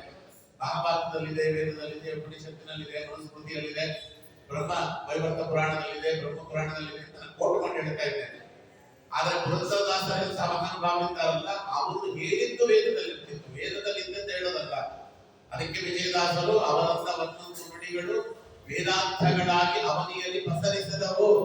ಪುರಂದರದಾಸರ ಬಾಯಿಯಲ್ಲಿ ಬಂದ ಒಂದೊಂದು ಮಾತುಗಳು ಅದು ವೇದಾರ್ಥಗಳಾಗಿ ಅವನಿಯಲ್ಲಿ ಪಸರಿಸಿದವು. ವೇದಗಳ ಅರ್ಥವೇ ಅವರ ಬಾಯಿಂದ ಬರ್ತಿದ್ದಿತ್ತು, ವೇದದಲ್ಲಿದ್ದದ್ದನ್ನು ಅವ್ರು ಹೇಳೋದಲ್ಲ. ಅವ್ರು ಹೇಳಿದ್ದೆಲ್ಲ ವೇದದಲ್ಲಿ ಇರ್ತಿತ್ತು. ಇದು ತಪಸ್ಸು, ಇದು ಸಾಧನೆ. ಮಹತ್ತರವಾಗಿರ್ತಕ್ಕಂಥ ಧ್ಯೇಯ ಅದನ್ನ ಹೇಳ್ತಾರೆ. ತಪೋಹಿ ಪರಮಂ ನಾಸ್ತಿ ತಪಸಃ ವಿದ್ಯತೆ ಮತ್ತೆ ನಾಸಾಧ್ಯ ತಪಸಃ ಕಿಂಚಿತ್ ಇದು ಬುದ್ಧಿಸ್ತು ಭಾರತ. ತಪಸ್ಸಿನಿಂದ ಸಾಧ್ಯವಾಗದೇ ಇದ್ದದ್ದು ಇನ್ನೊಂದಿಲ್ಲ. ಯಾಕೆಂದ್ರೆ ಆ ಏಕಾಗ್ರತೆ, ಅವರು ಮಾಡಿದಂತ ಸೇವೆ, ಅವರು ಮಾಡಿದ ಅಧ್ಯಯನ, ಅವರು ಮಾಡಿದಂತ ಭಗವಂತನ ಉಪಾಸನೆ ಇವತ್ತಲ್ಲ ನಾಳೆ ಯಾವುದೋ ಒಂದು ಜನ್ಮದಲ್ಲ ಅದು ಕೂಡ ಫಲವನ್ನು ಕೊಡುತ್ತದೆ ಅಂತ. ಅದಕ್ಕೋಸ್ಕರ ಪ್ರಾರಂಭ ಮಾತ್ರ ವಿಕ್ಷಾವ ಎಂದು ಧರ್ಮೇನ ಈಶ್ವರ. ಈ ಜನ್ಮದಲ್ಲಾಗತ್ತೋ ಇಲ್ಲವೋ ಅನ್ನುವ ಒಂದು ಚಿಂತೆಯನ್ನ ಬಿಟ್ಟು ಈ ಜನ್ಮದಲ್ಲೇ ಎಲ್ಲವೂ ಮುಗಿಯೋದಿಲ್ಲ. ಪ್ರಾರಂಭ ಮಾಡುವುದು ಈ ಜನ್ಮದಲ್ಲಿ ಮಾಡುವುದು. ಯಾವುದೋ ಒಂದು ಜನ್ಮದಲ್ಲಿ ಮುಗಿಯುತ್ತದೆ. ಎಷ್ಟೋ ಜನ ನಾವು ನೋಡಿದ್ದೇವೆ, ನೀವು ನೋಡಿದ್ದೀವಿ.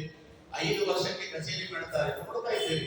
5ನೇ ವರ್ಷಕ್ಕೆ ಅದ್ಭುತವಾಗಿ ಹಾಡ್ತದೆ. ನಾವು ಎಲ್ಲಿಂದ ಹಾಡ್ತದೆ ಅಂತ ಕೇಳಿದ್ರೆ 5 ವರ್ಷಕ್ಕೆ ಮಾತಾಡ್ಲಿಕ್ಕೆ ಬರಲ್ಲ ಸರಿಯಾಗಿ, ಮನುಷ್ಯನಿಗೆ ಹಾಡುತ್ತೆ. 80 ವರ್ಷ ಆದ್ರೂ ಸರಿಗಮ ಪದ್ಧತಿ ಬರುವುದಿಲ್ಲ. 5 ವರ್ಷದ ಮಗು ಕಚೇರಿ ಮಾಡ್ತದೆ ಅಂದ್ರೆ ಈ ಜನ್ಮದಲ್ಲ, ಅದು ಯಾವ್ಯಾವುದೋ ಜನ್ಮದಿಂದ, ಆ ಜನ್ಮದಿಂದ ಕ್ರೋಢೀಕರಿಸಿಕೊಂಡು ಈ ಜನ್ಮದ ಫಲ ಕೊಟ್ಟಿದೆ.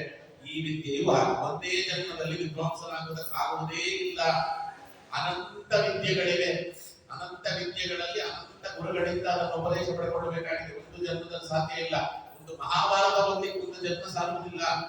ಮಹಾಭಾರತಕ್ಕಿರುವ ವ್ಯಾಖ್ಯಾನವನ್ನು ಇಟ್ಟುಕೊಂಡು ಈ ಮಹಾಭಾರತವನ್ನು ಶ್ಲೋಕ ಬೈ ಶ್ಲೋಕ ಓದಬೇಕಾದ್ರೆ ಒಂದು ಜನ್ಮ ಸಾಕಾಗುವುದಿಲ್ಲ. ಅದಕ್ಕೆ ಏನು ಅಂತ ಕೇಳಿದ್ರೆ ಎಷ್ಟಾಗುತ್ತೋ ಅಷ್ಟು ಸಾಧ್ಯವಾದಷ್ಟು ಅದನ್ನ ಅಧ್ಯಯನ ಮಾಡ್ತಾ ಇರೋದು. ಈ ಜನ್ಮದಲ್ಲಿ ನಿಂತ ಪರವಾಗಿಲ್ಲ, ಮುಂದಿನ ಜನ್ಮಕ್ಕೆ ಭಗವಂತ ಅದನ್ನು ಕಂಟಿನ್ಯೂ ಮಾಡಿಸ್ತಾನೆ. ಈ ಜನ್ಮದಲ್ಲಿ ಎಲ್ಲಿ ನಿಂತಿದೆಯೋ ಅದರಿಂದ ಓದಬೇಕಾಗಿಲ್ಲ, ಈ ಜನ್ಮದಲ್ಲಿ ನಿಂತರೆ ಎಲ್ಲಿ ನಿಂತಿದೆಯೋ ಅಲ್ಲಿಂದ ಭಗವಂತ ಮುಂದುವರಿಸುತ್ತಾನೆ. ಅದಕ್ಕೋಸ್ಕರ ಹೀಗೆ ಯಾರು ಅದರ ಫಲಾಪೇಕ್ಷೆ ಇಲ್ಲದೆ ಎಲ್ಲವನ್ನ ನಾನು ಇದೇ ಜನ್ಮದಲ್ಲಿ ಅದರ ಫಲವನ್ನ ಪಡೆದುಕೊಳ್ಳಬೇಕು ಅನ್ನುವಂತಹ ಆಸೆ ಆಕಾಂಕ್ಷೆಗಳಿಲ್ಲದೆ ಭಗವಂತ ನನಗೆ ಕೊಟ್ಟಿರುವಂತ ಕರ್ತವ್ಯ ಅಂತ ಯಾರು ನನ್ನ ಭಕ್ತಿಯಿಂದ ವಿರಕ್ತಿಯಿಂದ ಶ್ರದ್ಧೆಯಿಂದ ಮಾಡ್ತಾರೆ, ಅದನ್ನು ತಪಸ್ಸು ಮಹತ್ತರವಾಗಿರ್ತಕ್ಕಂಥ ಧ್ಯೇಯಗಳನ್ನ ತಪಸ್ಸಿನಿಂದ ಪಡೆಯಬಹುದು ಅನ್ನುವುದನ್ನ ಅವರು ಹೇಳಿದರು. ಇಲ್ಲಿ ನೋಡುತ್ತೇವೆ. ಇದು 6ನೇ ಪ್ರಶ್ನೆ. 7ನೇ ಪ್ರಶ್ನೆ ಏನು ಅಂತ ಹೇಳಿದ್ರೆ, ಕೇನಸ್ವಿ ದ್ವಿತೀಯವಾನ್ ಭವತಿ. ದುರ್ಭರ ಪ್ರಸಂಗಗಳಲ್ಲಿ ನಮಗೆ ನೆರವಿಗೆ ಬರುವವರು ಯಾರು ಅಂತ ಅರ್ಥ. ತುಂಬಾ ಕಷ್ಟ ಇದೆ, ಕಷ್ಟದ ಪ್ರಸಂಗದಲ್ಲಿ ಯಾರು ನಮಗೆ ನೆರವಿಗೆ ಬರುವವರು? ಸುಮಾರು ಪ್ರಶ್ನೆ ಇದೆ.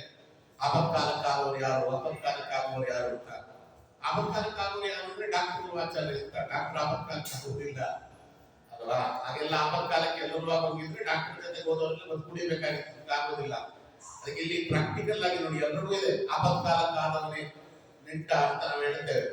ಆಪತ್ಕಾಲದಲ್ಲಿ ನಮ್ಮನ್ನು ಕಾಪಾಡುವವರು ಯಾರು, ನಮ್ಮ ನೆರವಿಗೆ ಬರುವವರು ಯಾರು? ಕೇನಸ್ವಿ ದ್ವಿತೀಯವಾನ್ ಭವತಿ. ಏನು ಉತ್ತರ ಕೊಟ್ಟ ಗೊತ್ತಾ ಧರ್ಮರಾಜ? ಧೃತ್ಯ ದ್ವಿತೀಯವಾನ್ ಭವತಿ. ನಮ್ಮ ಧೈರ್ಯವೇ ಆಪತ್ಕಾಲದಲ್ಲಿ ನಮಗಾಗುವಂತಹ ಮಿತ್ರ ಅಂತ. ಏನು ಪೂರ್ವವಾದಂತಹ ಉತ್ತರ. ಅದಕ್ಕೆ ನಾನು ಹೇಳ್ತೇನೆ, ಸೈಕೋಥೆರಪಿ, ಮಹಾಭಾರತದಂತ ಇನ್ನೊಂದು ಸೈಕೋಥೆರಪಿಸ್ಟ್ ಗ್ರಂಥ ನಿಮಗೆಲ್ಲ ಸಿಗೋದಿಲ್ಲ. ಮನೋವೈಜ್ಞಾನಿಕ ಗ್ರಂಥಗಳಲ್ಲಿ ಅತ್ಯುತ್ತಮವಾಗಿರ್ತಕ್ಕಂತಹ ಮೊದಲ ಶ್ರೇಣಿಯ ಸ್ಥಾನ ಅದು ಮಹಾಭಾರತಕ್ಕೆ. ಮಹಾಭಾರತ ಕೊಟ್ಟಷ್ಟು ಮನೋವಿಜ್ಞಾನ ಅಂತ ಯಾವ ಗ್ರಂಥವೂ ಕೊಡಲಿಲ್ಲ. ಯಾರಾದ್ರೂ ಅದ್ರ ಬಗ್ಗೆ ತಲೆ ನಾವೆಲ್ಲ ಅಷ್ಟೇ. ಯಾರು ಭಗವಂತ ಬರ್ತಾನೆ ಆಪತ್ಕಾಲದಲ್ಲಿ, ಅದು ಪ್ರಶ್ನೆ ಬೇರೆ, ಅದು ಅಗೋಚರವಾಗಿರ್ತಕ್ಕಂಥದ್ದು. ಆಪತ್ಕಾಲದಲ್ಲಿ ವಾಸವಾಗಿರ್ತವನ್ನ ಬೇಡ್ತೇವೆ ಸರಿ. ಆಪತ್ಕಾಲದಲ್ಲಿ ಭಗವಂತ ಬರ್ತಾನೆ ಅನ್ನುವಂಥ ಧೈರ್ಯ ಬೇಕಲ್ಲ. ಚೆನ್ನಾಗಿ ಹೇಳ್ತೀವಿ ಆಚಾರ್ಯ, ಹೇಳೋದು ಹೇಳ್ತೀವಿ, ದೇವರನ್ನು ಪ್ರಾರ್ಥನೆ ಮಾಡೋರು ಮಾಡ್ತಿರ್ಬೇಕಾದ್ರೆ ನಮ್ಮ ಪ್ರಯತ್ನ ನಾವು ಮಾಡ್ತಿರ್ಬೇಕು ಅಂತ ಪ್ರತಿಯೊಬ್ಬರು ಮಾಡೋದು. ದೇವರು ಬಂದ್ಬಿಡ್ತಾನ, ಸುಮ್ಮನೆ ಕೇಳ್ತಿರ್ಬೇಕು ದೇವರಿಗೆ ಬಾಪ ಬಾಪ ಬಾಪ ಅಂತ ಅಲ್ವಾ? ಅದಕ್ಕೋಸ್ಕರ ಅಲ್ಲಿ ಆ ಆಪತ್ಕಾಲದಲ್ಲಿ ಬಾ ಅಂತ ಭಗವಂತನ ಕೇಳೋರು. ಅದಕ್ಕೆ ಮರಣ ಕಾಲದಲ್ಲಿ ಅಜಾಮಿಡಗುಳಿದೆ ಗರುಡ ಧ್ವಜನಿಂದ ಬಿರುದಿನಿಂದ ಹೊರ ಬಿರುದುಗಳೆಲ್ಲ ಉಳಿಯಬೇಕಾದರೆ ತ್ವರಿತದಿ ಸಲಹೋ ಶ್ರೀ ಪುರಂದರ ವಿಠಲ ಕರುಣಾಕರ ನೀನೆಂಬುವುದೇ ತಕ್ಕೋ ಭರವಸೆ ಇಲ್ಲ ಎನಗೆ ಪರಿಪರಿಯಲಿ ನರ ಜನ್ಮವನೀತು ತಿರುಗಿ ತಿರುಗಿ ಮನ ಬಳಲಿಸುವುದ ಕಂಡು ಅಲ್ಲಿ ಪುರಂದರದಾಸರು ಹೇಳ್ತಾರೆ ಮರಣ ಕಾಲದಲ್ಲಿ ಅಜಾಮಿಳಗೊಂಡಿದೆ ಗರುಡ ಧ್ವಜನೆಂಬ ಬಿರುದಿನಿಂದ ನೀವು ಅರಿಯುವುದಿಲ್ಲ ಅಂತ ಒಂದರಿಂದ ನಾನು ನೋಡಿದ್ದೇನೆ ಅಂತಾರೆ ವರ ಬಿರುದುಗಳೆಲ್ಲ ಉಳಿಯಬೇಕಾದ್ರೆ ತ್ವರಿತದಿ ಸಲಹೋ ಪುರಂದರ ವಿಠಲ ಆ ಧೈರ್ಯ ಬೇಕಲ್ಲ ಭಗವಂತ ಕಾಪಾಡಿಯೇ ಇರ್ತಾನೆ ಅಂತ ನೋಡಿ. ಆ ಧೈರ್ಯವೇ ಭಗವಂತನನ್ನ ತಂದುಕೊಟ್ಟದ್ದು.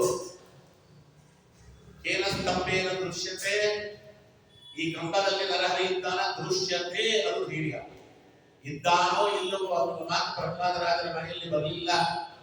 ಆಚಾರ್ಯರ ಮತದಲ್ಲಿ ಬಂದಂತ ಯಾರ ಬಾಯಲ್ಲೂ ಕೂಡ ಇದು ಹೀಗಿರಬಹುದು ಇಲ್ಲದೆ ಇರಬಹುದು ಅನ್ನುವ ಮಾತು ಬರುವುದೇ ಇಲ್ಲ. ಸತ್ಯ ಅಂತ ಇದೆ ಅನ್ನೋದನ್ನ ಇದರಿತ್ತಂ ಅಂತ ಹೇಳ್ತಾರೆ. ಅದಕ್ಕೆ ಸ್ತಂಭೇನ ದೃಶ್ಯತೆ, ದೃಶ್ಯತೆ ಕಂಬದಲ್ಲಿದ್ದಾನ ಇದ್ದಾನೆ. ನನಗೆ 6 ತಿಂಗಳು ತಪಸ್ಸು ಮಾಡಿದ್ರೆ ಭಗವಂತ ಒಲಿತಾನ ಧ್ರುವರಾಜರು. ಆರಾಧನೆ ಅದೋಷದ ಪಾದ ಪದ್ಮಂ ನೀನು ಮಾಡಿಕೊಂಡು ದೇವರು ಒಲಿದೇ ತಿರುತ್ತಾನೆ ಅವ್ರು ಹೇಳಿ ಕಳಿಸಿದ್ದು ಸುರೀತಿ. ಅದಕ್ಕೆ ಅವರು ನಾರದರಿಂದ ಹೇಳುವಾಗ ಭಗವಂತ ಒಲಿತಾನೇನೋ ಒಲಿತಾನೆ, ಯಾಕೆ ಒಲಿತಾನೆ ನಮ್ಮಮ್ಮ ಹೇಳಿದ್ದಾಳೆ ಓದಕ್ಕೆ. ಅದಕ್ಕೆ ನಾರದರಿಗೆ ಧ್ರುವರಾಜರಲ್ಲಿ ಬಹಳ ಪ್ರೀತಿ ಬಂದದ್ದು. ಅಮ್ಮ ಹೇಳಿದ್ದಾಳೆ, ಅಮ್ಮನ ಮಾತನ್ನು ಹೇಗೆ ನಂಬಿದೆ ಮಗು? ನಮ್ಮಮ್ಮ ಹೇಳಿದ್ದಾಳೆ ಅಷ್ಟೇ, ನಮ್ಮಮ್ಮ ಹೇಳಿದ್ದಾಳೆ ದೇವರು ತಪಸ್ಸು ಮಾಡಿದ್ರೆ ಆರಾಧನೆ ಅದೋಷದ ಪಾದ ಪದ್ಮಂ ದೇವರ 6 ತಿಂಗಳೊಳಗೆ ಒಲಿತಾನಂತೆ, ಒಲಿದ ಭಗವಂತ.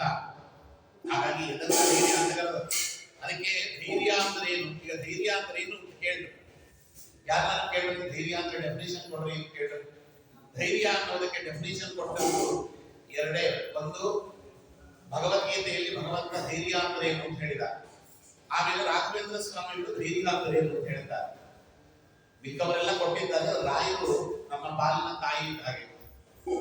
ಇವರಿಗೆ ತುಂಬಾ ವಿಶದವಾಗಿ ಬಹಳ ಸುಲಭವಾಗಿ ಸಾಮಾನ್ಯರಿಗೆ ಅರ್ಥವಾಗುವಂತಹ ಭಾಷೆಯಲ್ಲಿ ಬಳಸಿ ನಮಗೆ ಮನಸ್ಸಿಗೆ ಅದು ನಾಟುವಂತ ರೀತಿಯಲ್ಲಿ ಆ ಒಂದು ಶೈಲಿ ಇದೆಯಲ್ಲ ರಾಘವೇಂದ್ರ ಸ್ವಾಮಿಗಳ ಶೈಲಿ, ಅದಕ್ಕೆ ಅದು ತಾಯಿಯ ಶೈಲಿ ಅಂತ ಕರೀತೇವೆ, ಮಾತೃ ಶೈಲಿ ಅಂತ. ಅದಕ್ಕೆ ತಾಯಿ ಹೇಳ್ಕೊಡೋದು ನಮಗೆ ಬಹಳ ಚೆನ್ನಾಗಿ ಹೋಗ್ತದೆ. ನೋಡ್ರಿ ಭಗವಂತ ಗೀತೆಯಲ್ಲಿ ಹೇಳಿದ್ದೇನು, ತೃತೀಯಯೋ ಧಾರಯತೆ ಮನಃ ಪ್ರಾಣ ಇಂದ್ರಿಯ ಕ್ರಿಯಾಃ ಯೋಗೇನ ವ್ಯಭಿಚಾರಿಣ್ಯಾಃ ಧೃತಿಃ ಸಾ ಪಾರ್ಥ ಸಾತ್ವಿಕಿ. ಸ್ವಾಮಿ ಮನಸ್ಸು ಪ್ರಾಣ ಇಂದ್ರಿಯಗಳು ನಿಷಿದ್ಧ ವಿಷಯಗಳ ಕಡೆಗೆ ಹೋಗದಂತೆ ಭಗವಂತನಲ್ಲಿಯೇ ನಿಲ್ಲುವಂತೆ ನಿಯಂತ್ರಿಸುವುದಿದೆಯಲ್ಲ, ಮತ್ತೆ ಹರಿಯ ಕರುಣೆಯ ಮೇಲೆ ವಿಶ್ವಾಸ ಇಡುವುದಿದೆಯಲ್ಲ, ಇದನ್ನ ಧೈರ್ಯ ಅಂತ ಕರೆದದ್ದು. ಧೈರ್ಯ ಅನ್ನೋದಕ್ಕೆ ಇದು ವಿಶಿಷ್ಟವಾಗಿರ್ತಕ್ಕಂಥ ಒಂದು ವಿವರಣೆ. ಮನಸ್ಸು ಪ್ರಾಣ ಇಂದ್ರಿಯಗಳು ಇದು ನಿಷಿದ್ಧ ವಿಷಯಗಳ ಕಡೆಗೆ ಹೋಗದಂತೆ ಭಗವಂತನಲ್ಲಿಯೇ ನಿಲ್ಲುವಂತೆ ನಿಯಂತ್ರಣ ಮಾಡುವುದಿದೆಯಲ್ಲ, ಇದರ ಮೇಲೆ ಹರಿಯ ಕರುಣೆಯ ಮೇಲೆ ವಿಶ್ವಾಸ ಇಡುವುದಿದೆಯಲ್ಲ, ಇದನ್ನ ಇಲ್ಲಿ ಧೈರ್ಯ ಅಂತ ಕರೀತಾರೆ. ಹೇಳದಷ್ಟು ಸುಲಭ ಅಲ್ಲ. ಅದಕ್ಕೆ ರಾಘವೇಂದ್ರ ಸ್ವಾಮಿಗಳು ಹೇಳಿದ್ರು, ಹೀಗೆ ಕೃಷ್ಣ ಹೇಳಿದ್ದೆಲ್ಲ ಆಗಬೇಕಾದ್ರೆ ಹಿಂಗೆ ಮನಸ್ಸು ಪ್ರಾಣ ಇಂದ್ರಿಯ ನಿಷಿದ್ಧ ಕರ್ಮಗಳ ಕಡೆಗೆ ಹೋಗದೇ ಇರಬೇಕು, ಭಗವಂತನಲ್ಲಿ ನಿಲ್ಲಬೇಕು. ಅದಕ್ಕೆ ಏನು ಮಾಡಬೇಕು ಅಂತ ಕೇಳಿದ್ರೆ ರಾಜರು ಹೇಳಿದ್ರು, ಮಹಾಭಾರತದ್ದೇ ಮಾತು ತೆಗೆದುಕೊಂಡು ಹೇಳ್ತಾರೆ, ಧೈರ್ಯ ಇಂದ್ರಿಯ ನಿಗ್ರಹ. ಧೈರ್ಯ ಅಂದ್ರೆ ಮೊದಲು ಇಂದ್ರಿಯ ನಿಗ್ರಹ. ನೋಡಿ ಟೀಕಾಕೃತ್ಪಾದರು ಈ ಶ್ಲೋಕಕ್ಕೆ ಅರ್ಥವರು ಇವಾಗ, ಯದಾ ಬಾಹ್ಯೇಂದ್ರಿಯಾಣಿ ವಿಷಯೈಹಿ ಸನ್ನಿಕೃಷ್ಯತೆ ತದಾ ತದ್ವಾರ ಮನಃ ಪ್ರವರ್ತತೆ ಪ್ರವೃತ್ತೇ ಚ ಮನಸ್ಸಿ ರಾಗೋ ಭವತಿ ತದಾತ್ಮನಃ ಕ್ಷೋಭತಿ ಇತ್ಯೇಷ ಇಂದ್ರಿಯಾಣಾಂ ಪರಿಚಯಃ ಯೋ ಹಿ ಯಂ ವ್ಯಾಕುಲಂ ಕರೋತಿ ಸತೇನ ವಿಚಿತಃ ಇತ್ಯುಚ್ಯತೆ. ಟೀಕಾಕೃತ್ಪಾದರು ಹೇಳ್ತಾರೆ, ಇಂದ್ರಿಯಾಣಾಂ ಜಯಃ ಪರಿಚಯಃ ಧ್ಯಾಯತೋ ವಿಷಯಾನ್ ಪುಂಸಃ ಸಂಗಸ್ತೋ ಶೋಪಜಾಯತೆ ಸಂಗಾತ್ ಸಂಜಾಯತೆ ಕಾಮಃ ಕಾಮಾತ್ ಕ್ರೋಧೋ ವಿಜಾಯತೆ ಕ್ರೋಧಾತ್ ಭವತಿ ಸಮ್ಮೋಹಃ ಸಮ್ಮೋಹಃ ಸ್ಮೃತಿ ವಿಭ್ರಮಃ ಸ್ಮೃತಿ ಭ್ರಂಶಾತ್ ಬುದ್ಧಿನಾಶೋ ಬುದ್ಧಿನಾಶೇ ಪ್ರಣಶ್ಯತಿ ವಿನಶ್ಯತಿ. ಅದು ಯಾವುದೋ ಒಂದು ವಿಚಾರವನ್ನು ನೋಡ್ತಾ ಇರ್ತಾನಂತೆ ಒಬ್ಬ ಮನುಷ್ಯ. ಯದಾ ವಾಕ್ಯೇಂದ್ರಿಯಾಣಿ ವಿಷಯೈಹಿ ಸನ್ನಿಕೃಷ್ಯಂತಿ, ಎಲ್ಲರನ್ನ ಹೇಳಿದ್ದು ವಿಷಯಗಳ ಕಡೆಗೆ ಮನಸ್ಸು ಹೇಗೆ ಹೋಗಿ ಬಿಡುತ್ತದೆ ಅಂತ ಕೇಳ್ತಾರೆ ನಮ್ಮ ಭಗವಂತ. ಅದಕ್ಕೆ ಕಾಟಕೋಪನಿಷತ್ತಿನಲ್ಲಿ ಹೇಳುವಾಗಲೂ ಅಲ್ಲಿ ಯಮದೇವರು ಹೇಳಿದ ಮಾತಿಗೆ ಅರ್ಥವರು ಇವಾಗ ರಾಯರು ಹೇಳ್ತಾರೆ, ಪರಾಂಶಿ ಕಾಮ ವಿತರಣ ತಸ್ಮಾತ್ ಪರಾಂ ಪಶ್ಯತಿ ನಾಂತರಾತ್ಮ ಕಶ್ಚಿತ್ ಧೀರಃ ಪ್ರತಿಗಾತ್ಮನ ವೀಕ್ಷತ್ ಆವತಃ ಚಕ್ಷುಃ ಅಮೃತತ್ವಮಿಚ್ಛನ್. ದೇವರು ನಮಗೆ ಎಲ್ಲ ಇಂದ್ರಿಯಗಳನ್ನ ಕೂಡ ಹೊರಮುಖವಾಗಿ ಕೊಟ್ಟಿದ್ದಾನೆ. ಯಾವುದು ಒಳಮುಖವಾದ ಇಂದ್ರಿಯ ಇಲ್ಲ. ಕಣ್ಣು ಹೊರಮುಖವಾಗಿದೆ, ಅದಕ್ಕೆ ಕಣ್ಣು ತೆರೆದ ತಕ್ಷಣ ಹೊರಗಿನ ವಸ್ತುವನ್ನು ನೋಡಬೇಕು ಅಂತ ಅನ್ಕೊಳ್ತದೆ. ಕಿವಿ ಹೊರಮುಖವಾಗಿದೆ, ಅದಕ್ಕೆ ಬೆಳಗ್ಗೆ ಎದ್ದ ತಕ್ಷಣ ಕಿವಿ ಹೊರಗಿನ ಸುದ್ದಿಯನ್ನ ಕೇಳಬೇಕು ಅಂತ ಇಷ್ಟಪಡುತ್ತದೆ. ಬಾಯಿ ನಾಲಿಗೆ ಹೊರಮುಖವಾಗಿದೆ, ಅದಕ್ಕೆ ಹೊರಗಿನ ವಿಚಾರವನ್ನು ಮಾತಾಡಬೇಕು, ಹೊರಗಿನ ವಸ್ತುವನ್ನು ತಿನ್ನಬೇಕು ಅಂತ ಆಸೆಪಡುತ್ತದೆ. ಚರ್ಮ ಹೊರಮುಖವಾಗಿದೆ, ಅದಕ್ಕೆ ಹೊರಗಿನ ವಸ್ತುಗಳ ಸ್ಪರ್ಶವನ್ನು ಬಯಸುತ್ತದೆ. ಕೈ ಹೊರಗಿನ ವಸ್ತುವನ್ನು ಮುಟ್ಟಬೇಕು ಅಂತ ಆಸೆಪಡುತ್ತದೆ. ಕಾಲು ಹೊರಗಿನ ವಸ್ತುವಿನ ಕಡೆಗೆ ಹೋಗಬೇಕು ಅಂತ ಆಸೆಪಡುತ್ತೆ.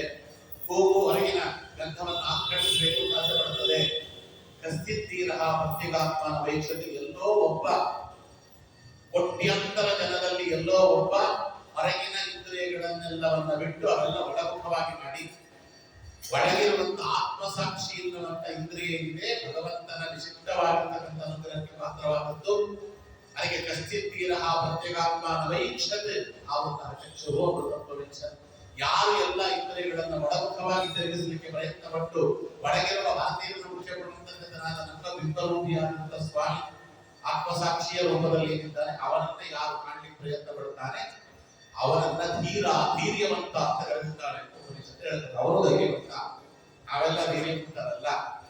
ಅದಕ್ಕೆ ಇಲ್ಲಿ ಟೀಕಾಕೃತ ಹೇಳಿ ಎಲ್ಲ ಇಂದ್ರಿಯಗಳು ಕೂಡ ಹೊರಮುಖವಾಗಿರುವುದರಿಂದ ಮೊದಲು ಇಂದ್ರಿಯಗಳು ವಿಷಯಗಳ ಕಡೆಗೆ ಆಕರ್ಷಿತವಾಗ್ತದೆ. ಕಣ್ಣು ನೋಡೋಣ ಅನಿಸುತ್ತದೆ. ಏಕಾದಶಿ ಬರ್ತಿದೆ, ಮುಗಿಯಿತು ಮಂಗಲ ಉಪವಾಸ ಅಂತ ನಮಗೆಲ್ಲ ಪ್ರಯತ್ನಿಸಿಕೊಂಡು ಗೊತ್ತಿತ್ತು. ನಾಳೆ ದ್ವಾದಶಿ ದಿವಸ ಬಾಳೆಹಣ್ಣು ತಿಂದು ಆರಣೆ ಮಾಡೋಣ ಅಂತ ಕೋತಿಗಳೆಲ್ಲ ಬಾಳೆಹಣ್ಣು ತಂದಿಟ್ಕೊಳ್ಳೋಣ ಅಂತ ಏಕಾದಶಿ ದಿವಸ. ಅದು ಒಂದು ಕೋತಿ ಹೇಳೋದಕ್ಕೆ ಬಾಳೆಹಣ್ಣು ತಂದಿಟ್ಕೊಳ್ಳೋದು ಯಾಕೆ, ಇದು ನಾಳೆ ಸಾಧನಾ ದ್ವಾದಶಿ ಅಂತ ಹೇಳಿದ್ದಾರೆ ಮಠದಲ್ಲಿ. ಕೋತಿ ಹೇಳೋದು ಮಠದಲ್ಲಿ ಸಾಧನಾ ದ್ವಾದಶಿ ಅಂತ ಹೇಳಿದ್ದಾರೆ. ಅದಕ್ಕೆ ಎಲ್ಲ ಬಾಳೆಹಣ್ಣನ್ನ ಬಿಡಿಸಿಟ್ಕೊಂಡು ಬಿಡೋಣ. ಕೊನೆಯಿಂದ ಬಿಡಿಸಿಟ್ಕೊಂಡಾಯ್ತು. ಬಿಡಿಸಿಟ್ಕೊಂಡ್ರು ಏನ್ ಪ್ರಯೋಜನ, ದೇವರ ಮಾಡಬೇಕು. ಸುರಿದಿಟ್ಕೊಂಡ್ರು ತಿನ್ಲಿಕ್ಕೆ ಪ್ರಾರಂಭ ಆಗುತ್ತೆ. ಚೂರು ರಸಾಯನ ಮಾಡಿ ಕಟ್ ಮಾಡಿಟ್ಕೊಂಡಾಯ್ತು. ತಟ್ಟೆಯಲ್ಲಿ ಇಟ್ಕೊಳ್ಳೋದು ಯಾಕೆ, ಬಾಯಲ್ಲಿ ಇಟ್ಕೊಳ್ಳೋಣ. ಅದನ್ನ ಸಾಕು, ನುಗ್ಗದೆ ಒಂದು ಸರಿ ಬೆಳಗ್ಗೆ ತಕ್ಷಣ ನುಗ್ಗಿ ಬಿಟ್ರೆ ಇದು ಪಾಲನೆ ಆಗ್ತದೆ. ಹೆಂಗೂ ಬಾಯಲ್ಲೇ ಇಟ್ಕೊಂಡಿದ್ದೀವಿ, ಒಂಚೂರು ನುಗ್ಗಿದ್ರೆ ಅಂತ ನುಗ್ಗಿ ಬಿಡ್ತು. ತಾನೇ ಮುಗಿಯಿತು ಮಂಗಲ ಉಪವಾಸ. ವಿಷಯ ಸನ್ನಿಕೃಷ್ಯತೆ. ಒಂದು ಸತಿ ನೋಡಿದ್ರೆ ಏನಾಗ್ತದೆ, ಅದೆಲ್ಲರೂ ಅಷ್ಟೇ. ಒಂದ್ ಸತಿ ನೋಡಿದ್ರೆ ಏನಾಗುತ್ತೆ, ಒಂದ್ ಸತಿ ಮುಟ್ಟಿದ್ರೆ ಏನಾಗುತ್ತೆ, ಒಂದ್ ಸತಿ ತಿಂದ್ರೆ ಏನಾಗುತ್ತೆ, ಎಲ್ಲ ಯಾವಾಗ ಅದು ನೋಡ್ಬೇಡ, ಇದನ್ನ ನೋಡ್ಬೇಡ, ಅನ್ಕೋಬೇಡ, ಹಿಂಗೋಬೇಡ ಅಂತ ಇದ್ರೆ ಎಲ್ಲ ಅನುಭವ ಬರೋದು ಬೇಡ. ಅನುಭವ ಬರೋದು ಬೇಡ ಅಂತ ಬೆಂಕಿ ಮುಟ್ಟಿ ಅನುಭವ ತಗೊಂಡಿದ್ದೇವೆ. ಯಾರು ಕರೆಂಟ್ ಹೊಡಿತದೆ, ಶಾಕ್ ಅನ್ನೋದು ಗೊತ್ತಾಗಿದೆ, ಎಲ್ಲರೂ ಕೂಡ ಅನುಭವಕ್ಕೆ ಬರಬೇಕು ಅಂದ್ರೆ ನಾವು ಕರೆಂಟ್ ಯಾರಿಗೋ ಹೊಡೆಯುವುದು ಶಾಕ್ ಅಂತ ನೋಡಿ ನಾವು ಬುದ್ಧಿ ಕಲ್ತ್ಕೊಂಡಿದ್ದೀವೋ ಇಲ್ಲೋ. ಇನ್ನೊಬ್ಬರ ಅನುಭವ ನಮ್ಮ ಅನುಭವ ಅಲ್ಲ ಆಚಾರ್ಯ. ನಾನೇ ಹೋಗಿ ಕೊಡ್ತೀನಿ ಅಂತ ಯಾರು 4400 ವ್ಯಾಟ್ ಕೊಟ್ಟಿದ್ದಾರೆ, ಕೊಟ್ಟಿದ್ರೆ ಅವ್ರು ಹೇಳಿ ಬದುಕಿರ್ತಾರ ಗೊತ್ತಿರುವುದಿಲ್ಲ. ಕೆಲವನ್ನ ಅನುಭವಿಸಿ ಅನುಭವವನ್ನು ಪಡೆಯಬೇಕು, ಕೆಲವನ್ನ ನೋಡಿ ಪಡೆಯಬೇಕು, ಕೆಲವನ್ನ ಕೇಳಿ ಪಡೆಯಬೇಕು ಅಂತಲೇ ಸ್ವಾಧ್ಯಾಯ ಪ್ರವಚನ ನಾಕೋ ಮೌಲ್ಯ ತದ್ದಿತಪಸ್ತದ್ದಿತಪ ಹಾಕನ್ನೇ ಹೇಳಿದ್ದು. ಎಲ್ಲವನ್ನ ಅನುಭವಿಸಿ ಅನುಭವವನ್ನು ಪಡೆಯಲಿಕ್ಕೆ ಆಗುವುದಿಲ್ಲ. ಯಾಕೆಂದ್ರೆ ಬದುಕಲಿಕ್ಕೆ ಸಾಧ್ಯವೇ ಇಲ್ಲ. ಕೆಲವನ್ನ ಕೇಳಿ ಅನುಭವವನ್ನು ಪಡೆಯಬೇಕಂದ್ರೆ ಹೀಗಿದ್ದರಂತೆ. ಅದಕ್ಕೆ ಪುರಾಣ ಪುಣ್ಯಕಥೆಗಳಲ್ಲಿ ಅಂತ ಮಹಾನುಭಾವರ ಕಥೆಗಳು ಬಂದದ್ದು. ಯಾರ್ಯಾರು ಏನೇನು ಮಾಡಿದ್ರು, ದುರ್ಯೋಧನ ಹೇಗಿದ್ದ, ರಾವಣ ಹೇಗಿದ್ದ, ಅವನಿಗೇನು ಗತಿ ಆಯ್ತು, ಕೊನೆಗೆ ನಾವೇನಾದ್ರೂ ಆ ರೀತಿ ಇದ್ರೆ ನಮಗೇನು ಗತಿ ಆಗತ್ತೆ, ಇವೆಲ್ಲ ಕೇಳಿ ತಿಳಿಯಬೇಕು. ನಾವೆಲ್ಲ ಅನುಭವಿಸಿ ತಿಳಿಯಲಿಕ್ಕಾಗಲ್ಲ. ಅದಕ್ಕೆ ಅಲೆಕ್ಸಿಸ್ ಕ್ಯಾರಲ್ ಹೇಳ್ತಾನೆ, ನಮ್ಗೆ ಅರ್ಥವಾಗಲ್ಲ. ಸುಮಾರು ಜನ ಹುಡುಗರಿಗೆ ಪುರಾಣವನ್ನು ಯಾಕೆ ಹೇಳಬೇಕು, ಇತಿಹಾಸವನ್ನು ಯಾಕೆ ಹೇಳಬೇಕು, ವೇಸ್ಟ್ ಆಫ್ ಟೈಮ್ ಅವೆಲ್ಲವೂ ಕೂಡ ಸಮಯವನ್ನು ಕೊಂದಂತೆ. ನೀವು ಕೂತ್ಕೊಂಡೆಲ್ಲ ಸೀರಿಯಲ್ ನೋಡ್ತಿರಲ್ಲ, ಅದು ಸಮಯವನ್ನು ಕೊಂದಂತಲ್ವಾ. ಸೀರಿಯಲ್ ಬೇಕಾದ್ರೆ 24 ಗಂಟೆ ನೋಡ್ತೀರಿ, ಕ್ರಿಕೆಟ್ ಮ್ಯಾಚ್ ನೋಡ್ತೀರಿ, ಅವೆಲ್ಲ ಸಮಯ ಕೊಂದಂತಲ್ಲ. ಪುರಾಣ ಕೇಳೋದ್ರಿಂದ ಸಮಯ ಕೊಂದಂತ. ಯಾಕೆ ಇತಿಹಾಸವನ್ನು ಓದಬೇಕು, ಪುರಾಣ ಕೇಳಬೇಕು ಅಂದ್ರೆ ಅಲೆಕ್ಸಿಸ್ ಕ್ಯಾರಲ್ ಹೇಳ್ತಾನೆ, if you do not read the history you are bound to repeat the same mistakes as your ancestors did ಅಂತ. ನೀನು ಇತಿಹಾಸವನ್ನು ಓದಲಿಲ್ಲ, ನನ್ನ ಪೂರ್ವಿಕರು ಮಾಡಿದ ತಪ್ಪನ್ನೇ ನೀನು ಮತ್ತೆ ಕಾಣ್ತಿ. ಬರೀ ಪೂರ್ವಿಕರು ಮಾಡಿದಂತಹ ಒಳ್ಳೆಯದನ್ನ ಅಳವಡಿಸಿಕೊಳ್ಳೋದಲ್ಲ, ಪೂರ್ವಿಕರು ಮಾಡಿದ ತಪ್ಪನ್ನು ನಾವು ತಿದ್ದಿಕೊಂಡು ಹಾಗೆ ಬದುಕಬಾರದು ಅಂತ ಆ ರೀತಿಯಲ್ಲಿ ಪ್ರೇರಣೆಯನ್ನು ಪಡೆದು ಬದುಕಬೇಕು ಅಂತ. ಅದಕ್ಕೆ ಕೇಳಿದ್ರು, ಹೀಗೆ ಮಾಡಿದವರು ಹೀಗಾಗಿತ್ತಂತೆ, ಹೀಗೆ ಮಾಡಿದವರು ಹೀಗಾಗಿತ್ತಂತೆ, ನಮಗೆ ಅಲ್ಲವಂತೆ ಇಂಥ ಎಲ್ಲ ದುಃಖ ಬಂದದ್ದು, ನಮಗಿಂತ ಸಾವಿರಾರು ಪಟ್ಟು ದುಃಖ ಪಟ್ಟವರಿದ್ದಾರಂತೆ. ಅದಕ್ಕೋಸ್ಕರವಾಗಿ ಹಿಂದಿನ ಕಾಲದಲ್ಲಿ ಮಗಳಿಗೆ ತಾಯಿ ಬುದ್ಧಿ ಹೇಳುತ್ತಿದ್ದಲ್ಲ, ಚಿತ್ಯಾಗಿ ಮಾಡುತ್ತೀಚಿ ಹುಚ್ಚಿ ಹಡೆದವ್ವ ಚಿತ್ಯಾಕ ನಿನ್ನ ಮನದಾಗ ಪಾಂಡವರು ಅಂತವರೇ ಉಂಟು ವನವಾಸ. ಏನೋ ಗಂಡನ ಮನೆಯಿಂದ ಏನೋ ಒಂದು ಚಾಡಿ ಹೇಳಲಿಕ್ಕೆ ಬರೋದು, ಮಗಳು ಬಂದ ಗಂಡನ ಮೇಲೆ ಅದು ಇತ್ತು, ಮಾವ ಅತ್ತೆ ಮೇಲೆ ಇಡುವಾಗ ತಾಯಿ ಹೇಳಿದ್ದಂತೆ, ಚಿತ್ಯಾಗಿ ಮಾಡುತ್ತಿ ಚೀರುಚಿ ಹಡೆದವ, ಚಿತ್ಯಾಗ ನಿನ್ನ ಮನದಾಗ ಪಾಂಡವರು ಅಂಥವರಿಗುಂಟು ವನವಾಸ. ಪಾಂಡವರಿಗೆ ವನವಾಸ ತಪ್ಪಲಿಲ್ಲ, ನಿಮ್ಮಂಥವ್ರು ತಪ್ಪದ. ಅದಕ್ಕೋಸ್ಕರವಾಗಿ ಅಂಥವ್ರು ಕಷ್ಟಪಟ್ಟಷ್ಟು ನೀವೇನು ಕಷ್ಟಪಡಲಿಲ್ವಲ್ಲ. ರಾಘವೇಂದ್ರ ಸ್ವಾಮಿಗಳು ಪೂರ್ವಾಶ್ರಮದಲ್ಲಿ ಅವರು ಅನುಭವಿಸಿದಂತಹ ಕಷ್ಟಗಳನ್ನು ನಾವೇನು ಅನುಭವಿಸಲಿಲ್ಲ, ಸುಧಾಮ ಅನುಭವಿಸಿದ್ದು ನಾವೇನು ಅನುಭವಿಸಲಿಲ್ಲ. ಮತ್ತೆ ಯಾವ ರೀತಿಯಲ್ಲಿ ಕಷ್ಟ ಅಂತ ಕೇಳ್ತಿದ್ದೀವಿ. ಅದಕ್ಕೋಸ್ಕರವಾಗಿ ಇವೆಲ್ಲ ನೋಡಿದ್ರೆ ಧೈರ್ಯ ಬರ್ತದೆ. ಸಾಮೂಹಿಕವಾಗಿರ್ತಕ್ಕಂಥ ಪ್ರಾರ್ಥನಾದಿಗಳನ್ನು ಮಾಡಬೇಕು, ಭಗವಂತನನ್ನ ನಿಷ್ಠೆಯಿಂದ ಸ್ಮರಣೆ ಮಾಡಬೇಕು ಅನ್ನುವ ಬುದ್ಧಿ ಬರ್ತದಲ್ಲ, ಅದನ್ನ ಇಲ್ಲಿ ಹೇಳಿದ. ಅದಕ್ಕೆ ಹಿಂದಿನದು ಕೇಳಿ ಕೇಳಿ ಅನುಭವ ಬರಬೇಕು. ಅದಕ್ಕೆ ಅನುಭವ ಆ ರೀತಿ ಬರಲಿಲ್ಲ ಅಂದ್ರೆ ಪ್ರತಿಯೊಂದನ್ನು ಕೂಡ ಹುಟ್ಟಿ ಅನುಭವ ತೆಗೆದುಕೊಳ್ಳಬೇಕು, ಹುಟ್ಟಿ ಅನುಭವ ತೆಗೆದುಕೊಳ್ಳಬೇಕು ಅಂತ ಬರ್ತದೆ.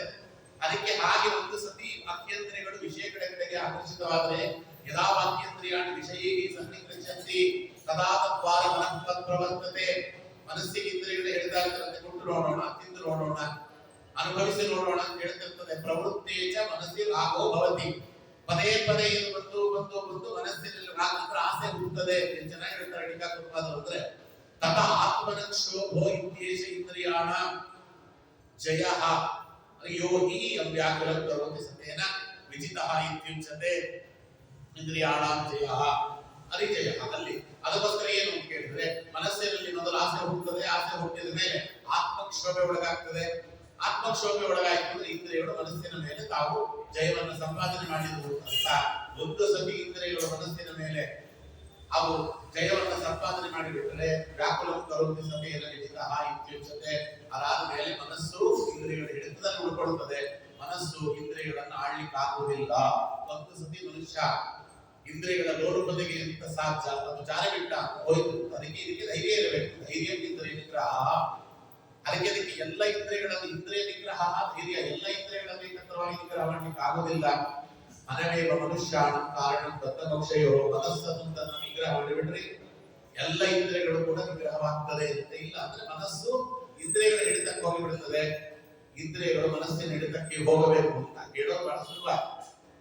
ಅದೇನೋ ಬಾಳೆಹಣ್ಣಲ್ಲ, ಕಿತ್ತಳೆ ಹಣ್ಣಲ್ಲ, ತಗೊಂಡ ದೇವ್ರ ಮುಂದೆ ಇಟ್ಬಿಡಬೇಕು. ಮನಸ್ಸನ್ನು ದೇವರೇ ಪಾದದ ಹತ್ರ ಇಟ್ಟಿದ್ದೀನಪ್ಪ, ದಿನ ಕೇಳಬೇಡ, ಭಾನುವಾರ ಒಂದು ದಿನ ರಜೆ ಇರ್ತದೆ ಇಟ್ಟಿದ್ದೀನಿ, ಹಂಗೆಲ್ಲ ಬೆಳಿಲಿಕ್ಕಾಗಲ್ಲ. ಹುಚ್ಚುಚ್ಚಾಗೆಲ್ಲ ಮಾತಾಡ್ತಾ ಇರ್ತದೆ. ನಾವು ಉಪನ್ಯಾಸಕ್ಕೆ ಹೋದಾಗ ಹಿಂಗೆಲ್ಲ ಹಿಡಿದಾಗ ಹಾಕಿದ್ರೆ ಒಂದು ಕೆಲಸ, ನಾವು ಈ ಇದು ಪಂಚಭೂತಗಳಿದೆಯಲ್ಲ ಆಚಾರ್ಯ, ಆ ಪಂಚಭೂತಗಳಲ್ಲಿ ಮನಸ್ಸನ್ನು ಲೀನ ಮಾಡಿಬಿಟ್ರೆ ಮನಸ್ಸಿಗೆ ಇರ್ಬೋದಲ್ಲ ಅಂತ ಯಾರು ಕೇಳಿದ್ರು. ಮಾಡಿ ನೋಡಿ ಆಮೇಲೆ ಬಂದು ಹೇಳಿ ಕೇಳಿ. ಏನ ಪಂಚಭೂತಗಳು ಅಂದ್ರೆ ಏನು, ವಯಸ್ಸಿಗೆ ಇಟ್ಕೊಂಡಿದ್ರೆ ವಯಸ್ಸಿಗೆ ಮಾಡ್ಕೊಂಡಿದ್ರು, ಏನೋ ಬಿಡಿಸಿ ಕೂಡ ಕೇಳಕ್ಕೆ ಅದಕ್ಕೆ ಏನು ಮಾತಾಡ್ತಾ ಇದ್ದೇವೆ, ಏನ್ ಹೇಳ್ತಾ ಇದ್ದೇವೆ ಅನ್ನುವಂತಹ ವ್ಯವಧಾನ ಇಲ್ಲ. ಬಾಯಿಸ್ತದ ಕೇಳಿದ್ರೆ ನಾವು ಪಂಚಭೂತಗಳನ್ನು ತೆಗೆದಿಟ್ಟುಕೊಳ್ಳಕ್ಕೆ ಪಂಚಭೂತಗಳು ಸಿಗ್ತವ. ಹೀಗೆ ಹುಚ್ಚುಚ್ಚಾಗಿ ನಾವು ಮಾತಾಡೋದು. ಮಾಡ್ತೀನಿ ಅಂದ್ರೆ ಮಾಡಪ್ಪ, ಯಾರು ಅಂತಾರೆ ಇಂಥ ಬಂದಾಗ ಮಾಡ್ಕೊಳ್ರಿ. ಅದಕ್ಕೆ ಹೇಗೆ ಮಾಡಬೇಕು ಅನ್ನೋದಕ್ಕೊಂದು ರೀತಿಗಳಿಲ್ಲ. ಅದಕ್ಕೆ ಅದನ್ನ ತಪಸ್ಸು ಅಂತ ಧೈರ್ಯ ತಪಸ್ಸು ಇವೆಲ್ಲ ಹೇಳಿದ್ ಯಾಕೆ ಅಂತ ಕೇಳಿದ್ರೆ, ಆ ವಿಚಾರವನ್ನ ತಿಳ್ಕೊಳ್ಬೇಕಲ್ಲ. ಮನಸ್ಸು ಅನ್ನುವುದು ಒಬ್ಬನ ಹಿಡಿತಕ್ಕೆ ಬರಬೇಕಂದ್ರೆ ಏನ್ ಮಾಡಬೇಕು? ಮನಸ್ಸು ಅನ್ನುವುದು ನೋಡಿ, ಇದಕ್ಕೆ ತಪಃ ಸ್ವಧರ್ಮ ವರ್ತಿತವ್ಯ ಅಂತ ಹೇಳಿದ್ರು. ತಪಸ್ಸು ಅನ್ನುವುದು ಸ್ವಧರ್ಮದಲ್ಲಿ ನಿಷ್ಠನಾಗಿರುವುದು ಅಂತ ಹೇಳಿದ ತಕ್ಷಣವೇ ಧೈರ್ಯ ಇಂದ್ರಿಯ ನಿಗ್ರಹ ಅಂತ ಹೇಳಿದ್ರು. ಅದಕ್ಕೆ ಎಲ್ಲ ಮನಸ್ಸು ಇಂದ್ರಿಯಗಳು ಪ್ರಾಣ ನಿಷಿದ್ಧವಾದ ವಿಷಯಗಳ ಕಡೆಗೆ ಹೋಗದಂತೆ ಭಗವಂತನಲ್ಲಿ ನಿಲ್ಲುವಂತೆ ಮಾಡಬೇಕು. ಅದನ್ನ ಧೈರ್ಯ ಅಂತ ಹೇಳಿದ್ರು. ನಿಲ್ಲುವಂತೆ ಮಾಡುವುದು ಹೇಗೆ? ಅದಕ್ಕೆ ಮೊದಲು ಟೀಕಾಕೃತ್ಪಾದರು ಹೇಳಿದ್ರು, ಮನಸ್ಸು ಅಂದ್ರೆ ಏನು ಅಂತ ತಿಳ್ಕೊಳ್ರಿ, ಆಮೇಲೆ ಮಾಡೋದು ಏನು ಗೊತ್ತಾಗ್ತದೆ. ಮನಸ್ಸು ಅಂದ್ರೆ ಏನು, ಮನಸ್ಸು ಅಂದ್ರೆ ಏನು ಅಂತ ಗೊತ್ತಿಲ್ಲ ನಮಗೆ. ಮನಸ್ಸಿನಲ್ಲಿ 5 ಪ್ರಭೇದಗಳಿವೆ. ಯಾವ ಮುಖ್ಯವಾದ ಮನಸ್ಸು, ಅವಾಂತರವಾದ ಮನಸ್ಸು ಅಂತಿದೆ. ಮನಸ್ಸಿನಲ್ಲಿ 5 ಪ್ರಭೇದಗಳಿವೆ. ಮನಸ್ಸು, ಬುದ್ಧಿ, ಅಹಂಕಾರ, ಚಿತ್ತ, ಚೇತನ 5 ಸೇರಿದ್ರೆ ಮನಸ್ಸು ಅಂತ ಅರ್ಥ. ಇವು 5 ಏನು ಅಂತ ತಿಳ್ಕೊಳ್ಬೇಕಲ್ಲ. ಅದಕ್ಕೆ ಮನಸ್ಸು ಅಂದ್ರೆ ಏನು? ರಾಘವೇಂದ್ರ ಸ್ವಾಮಿಗಳು ಹೇಳಿದ್ರು, ಮನಃ ಸರ್ವ ಕಲ್ಪನಾ ಸೃಜತಿ. ಮನಃ ಸರ್ವ ಕಲ್ಪನಾ ಸೃಜತಿ. ಸಾವಿರಾರು ಕಲ್ಪನೆಗಳನ್ನ ಹುಟ್ಟು ಹಾಕುವಂತಹ ಮನಸ್ಸಿನ ಪ್ರಭೇದಕ್ಕೆ ಮನಸ್ಸು ಅಂತ ಕರೀತಾರೆ. ಮನಸ್ಸು ಡಿಸಿಷನ್ ಮೇಕರ್ ಅಲ್ಲ, ನಿರ್ಧಾರ ತೆಗೆದುಕೊಳ್ಳುವುದಿಲ್ಲ. ಮನಸ್ಸು ಹೇಳುತ್ತದೆ, ಈ ದಾರಿ ಹೋದ್ರೆ ಹೀಗೆ, ಈ ದಾರಿ ಹೋದ್ರೆ ಹೀಗೆ, ಇಷ್ಟು ಸುಖ ಇಷ್ಟು ದುಃಖ, ಅದು ಏನೇನು ಪರ್ಮಿಟೇಷನ್ ಕಾಂಬಿನೇಷನ್ಸ್ ಅಂತ ಕರೀತೇವೆ ನಾವು ಮ್ಯಾಥ್ಸಿನಲ್ಲಿ, ಅವೆಲ್ಲವನ್ನ ಮಾಡ್ತಾ ಇರ್ತದೆ ಮನಸ್ಸು. ಅದನ್ನೇ ಹೇಳ್ತಾ ಇರ್ತದೆ, ಅದು ಪ್ರಲೋಭನೆಗೆ ಒಳಪಡಿಸ್ತಾ ಇರ್ತದೆ. ನೋಡಿ, ಹೀಗೆ ಮಾಡಿದ್ರೆ ಹೀಗಾಗುತ್ತೆ, ಹೀಗೆ ಮಾಡಿದ್ರೆ ಹೀಗಾಗುತ್ತೆ, ಹೀಗೆ ಅಂತ. ಅದಕ್ಕೆ ನಮ್ಮಲ್ಲಿ ದುಷ್ಟ ಬುದ್ಧಿಯನ್ನು ನೋಡುತ್ತೇವೆ, ಕೆಟ್ಟ ಮನಸ್ಸನ್ನು ನೋಡುವುದಿಲ್ಲ. ಇದು ಮನಸ್ಸು. ಅದಕ್ಕೋಸ್ಕರ ಇದು ಸರಿಯಾದ ಕಾಮನೆಗಳನ್ನ ಕಲ್ಪನೆಗಳನ್ನ ಸೃಜನೆ ಮಾಡಬೇಕು ಅಂದ್ರೆ ಏನು? ಅದಕ್ಕೆ ರಾಘವೇಂದ್ರ ಸ್ವಾಮಿಗಳು ಹೇಳಿದ್ರು, ಈ ಮನಸ್ಸು ಇದೆಯಲ್ಲ ಅವಾಂತರವಾದದ್ದು, ಇಲ್ಲಿ ಇಂದ್ರ ಕಾಮದೇವರ ಅಧೀನಕ್ಕೆ ಒಳಪಟ್ಟಿದೆ ಈ ಮನಸ್ಸು. ಅವರ ಅಭಿಮಾನ ದೇವತೆಗಳು ಇಂದ್ರ ಮತ್ತೆ ಕಾಮ. ಶಚೀಪತಿಯಾದ ಇಂದ್ರ, ರತಿಪತಿಯಾದ ಕಾಮ, ಇವರಿಬ್ಬರು ಇದ್ದಾರೆ. ಇವರು ಈ ಒಂದು ಮನಸ್ಸನ್ನ ಸರಿಯಾದ ಕಲ್ಪನೆಗಳು ಸೃಷ್ಟಿಸುವಂತೆ ಮಾಡುವಂತಹ ಪಡುಪರಿಯುಳ್ಳವರು. ಅವರು ಸ್ವತಂತ್ರರಲ್ಲ, ಅವರೊಳಗೆ ಭಗವಂತನ ರೂಪ ಇದೆ. ಯಾವ ರೂಪ ಇದೆ? ಭಾರತೀಯರ ಮುಖ್ಯಪಡುವಂತನಾದ ಶಾಂತಿಪತಿಯಾದ ಅನಿರುದ್ಧ ಇದ್ದಾರೆ. ನಾವು ಶಾಂತಿಪತಿಯಾದ ಅನಿರುದ್ಧನನ್ನ ಕೇಳಬೇಕಂತ, ಸ್ವಾಮಿ ನಮ್ಮ ಮನಸ್ಸಿನಲ್ಲಿ ಒಳ್ಳೆ ಕಲ್ಪನೆಗಳೇ ಬರಲಿ, ಅದನ್ನ ನೀನು ಈಗ ಇಂದ್ರ ಕಾಮಗಳಲ್ಲಿ ನಿಂತು ಒಳ್ಳೆ ಕಲ್ಪನೆಗಳು ಮನಸ್ಸಿನಲ್ಲಿ ಬರುವಂತೆ ಮಾಡು ಅಂತ ಅವನು ಕೇಳಬೇಕು. ಅದಕ್ಕೆ ಶಾಂತಿ ಶಾಂತಿ ಶಾಂತಿ. ಲಕ್ಷ್ಮೀ ದೇವಿಗೆ ಶಾಂತಿ ಅಂತ ಹೆಸರು. ಅದರಲ್ಲಿ ಎರಡನೇದು ಬುದ್ಧಿ. ಬುದ್ಧಿ ಅಂದ್ರೆ ಏನು ಗೊತ್ತಿಲ್ಲ.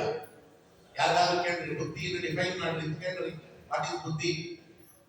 ನಿಮಗೆಲ್ಲೇ ಇದ್ದು ಆಚಾರ್ಯ ಅಂತ ಹೇಳ್ತಾರೆ. ಅದಕ್ಕೋಸ್ಕರ ಬುದ್ಧಿ ಅಂದ್ರೆ ಏನು ನೋಡೋದಕ್ಕೆ ಎರಡು. ಒಂದು ಟೀಕಾಕೃತ್ಪಾದ ಹೇಳಿದ್ರು, ಶ್ರುತಸ್ಯ ಅರ್ಥಸ್ಯ ನಿಶ್ಚಯ ರೂಪ ಬುದ್ಧಿ. ಕೇಳಿದ ತಿಳಿದ ವಿಚಾರಗಳನ್ನ ಚೆನ್ನಾಗಿ ಮಥನ ಮಾಡಿ ಒಂದು ನಿರ್ಣಯಕ್ಕೆ ಬರುವಂತದ್ದಿದೆಯಲ್ಲ, ಅದನ್ನ ಬುದ್ಧಿ ಅಂತ ಕರೆದದ್ದು ಟೀಕಾಕೃತ್ಪಾದ ಮಾತ್ರ ಕೊಟ್ಟಾರ್ಥ. ಅದನ್ನು ವಿಷದ ಮಾಡುತ್ತಾರೆ ರಾಘವೇಂದ್ರ ಸ್ವಾಮಿಗಳು. ಬುದ್ಧಿ ಏವ ತರ್ಕ ವಿತರ್ಕಾಭ್ಯಾಂ ಕಸ್ಯಚಿತ್ ವಿಷಯಸ್ಯ ಉಪಾದೇಯತ್ವ ವ್ಯವಸ್ಥಾಪಯತಿ ಬುದ್ಧಿ.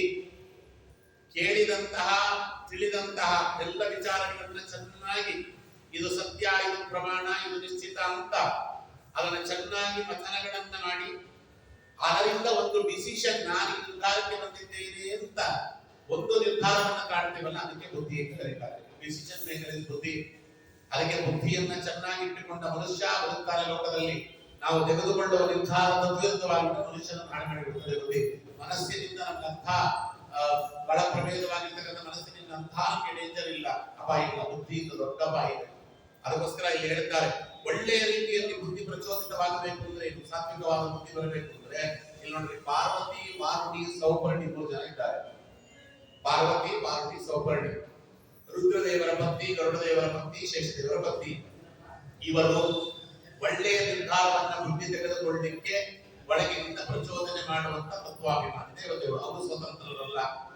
ಅವರ ಒಳಗೆ ಭಗವಂತ ಭಾರತೀಯರು ಮುಖ್ಯಪಡುವಂತನಾಗಿ ಕೃತಿಪತಿಯಾದ ಪ್ರದ್ಯುಮ್ನ ರೂಪದಲ್ಲಿದ್ದಾರೆ. ಕೃತಿಪತಿಯಾದ ಪ್ರದ್ಯುಮ್ನ ಭಾರತೀಯರಲ್ಲಿ ಪಾರ್ವತಿ, ಸೌಪರ್ಣಿ ಮತ್ತೆ ವಾರುಣಿ ಒಳಗಿದ್ದಾರೆ. ಭಗವಂತ ಕೃತಿಪತಿಯಾದ ಪ್ರದ್ಯುಮ್ನ. ಕೃತಿಪತಿಯಾದ ಪ್ರದ್ಯುಮ್ನನ್ನ ಕೇಳಬೇಕು, ಸ್ವಾಮಿ ಸೌಪರ್ಣಿ, ಭಾರತಿ, ವಾರುಣಿಯಲ್ಲಿ ಇದ್ದು ನೀನು ಒಳ್ಳೆ ನಿರ್ಧಾರವನ್ನು ತೆಗೆದುಕೊಳ್ಳುವಂತೆ ಮಾಡಿ, ಬುದ್ಧಿ ಸರಿಗಿರಲಿ. ಎರಡಾಯ್ತು. ಮೂರನೇದು ಅಹಂಕಾರ. ಅಹಂಕಾರ ಅಂದ್ರೆ ಈ ಕನ್ನಡದ ದುರಹಂಕಾರ ಅಲ್ಲ. ಅಹಂಕಾರ ಅಂದ್ರೆ ಏನು? ಅಹಂಕಾರ ಅಂದ್ರೆ ಏನು? ಅದಕ್ಕೆ ರಾಯರು ಹೇಳಿದ್ರು, ಟೀಕಾಕೃತ್ಪಾದ ಹೇಳ್ತಾರೆ, ಸ್ವರೂಪೇ ಸ್ವರೂಪ ಮಿತಿ ಅಹಂಕಾರ. ಇಲ್ಲದೆ ಇದ್ದದ್ದನ್ನು ಇದೆ ಅಂತ ತಿಳಿದ ಅಹಂಕಾರ. ಎಂದು ಅಪೂರ್ವವಾಗಿ ಅಹಂಕಾರವನ್ನು ವರ್ಣಿಸಿದಂತ ಇನ್ನೊಬ್ಬರನ್ನ ನಾವು ಈ ಸಂಸ್ಕೃತ ಸಾಹಿತ್ಯದಲ್ಲೇ ನೋಡಲಿಕ್ಕೆ ಸಾಧ್ಯ ಇಲ್ಲ. ಅಹಂಕಾರ ಅಂದ್ರೆ ಏನು ಅಂತಲೇ ವಿವರಣೆ ಮಾಡ್ಲಿಕ್ಕಾಗಲ್ಲ. ಅಂತದಕ್ಕೆ ಅಸತಃ ಸತ್ವೇನ ಪ್ರತೀತಃ, ಸತಃ ಸತ್ವೇನ ಪ್ರತೀತಃ. ರಾಘವೇಂದ್ರ ಸ್ವಾಮಿಗಳು ಹೇಳ್ತಾರೆ, ನಮ್ಮಲ್ಲಿ ಏನಿಲ್ಲವೋ ಅದನ್ನು ಇದೆ ಅಂದುಕೊಳ್ಳುವುದು ಅಹಂಕಾರ. ನಮ್ಮಲ್ಲಿ ಇರುವುದನ್ನು ಇಲ್ಲ ಅಂದುಕೊಳ್ಳುವುದು ಅಹಂಕಾರ. ನಮ್ಮಲ್ಲಿ ಏನಿಲ್ಲ, ನಮ್ಮಲ್ಲಿ ಜ್ಞಾನ, ಭಕ್ತಿ, ವೈರಾಗ್ಯ, ವಿದ್ಯೆ, ನಮ್ಮಲ್ಲಿ ಯಾವ ಸದ್ಗುಣಗಳು ಕೂಡ ನಾವು ಅಂದುಕೊಂಡಂಗೆ ಇಲ್ಲ ಒಪ್ಪಿಕೊಳ್ಳಬೇಕು. ನಾವು ಇಲ್ಲ ಇದೆ ಅಂತ ಅನ್ಕೋದೇವಲ್ಲ ಅಹಂಕಾರ. ನನ್ನಂಟು ವಿದ್ಯಾವಂತ ಇನ್ನೊಬ್ಬ ಇಲ್ಲ, ನನ್ನಂಟು ಬುದ್ಧಿವಂತ ಇನ್ನೊಬ್ಬ ಇಲ್ಲ, ನನ್ನಂಟು ತಪಸ್ಸು ಮಾಡೋರು ಇಲ್ಲ, ನನ್ನಂಟು ಜ್ಞಾನಿ ಇಲ್ಲ. ಯಾವುದು ಇಲ್ಲವೋ ಅದನ್ನು ಇದೆ ಅಂದ್ಕೊಳ್ಳುತ್ತೇವೆ, ಅದು ಅಹಂಕಾರ. ನಮ್ಮಲ್ಲಿ ಏನೇನಿದೆ, ಕಾಮ, ಕ್ರೋಧ, ಲೋಭ, ಮೋಹ, ಮದ, ಮತ್ಸರಗಳು ಇವೆಲ್ಲವೂ ಇದೆ. 8 ಮದಗಳು, 8 ಮತ್ಸರಗಳು. ಮೋಹ ಮದ, ಶಿಶುಮೋಹ, ಸತಿಮೋಹ, ಜನನಿ ಜನಕರ ಮೋಹ, ಅರಸಿಕ ಮಿತ್ರರ ಮೋಹ, ರಾಜಮೋಹ, ಪಶುಮೋಹ, ಭೂಮೋಹ, ಭಕ್ತವರ್ಗದ ಮೋಹ, 8 ಮೋಹ.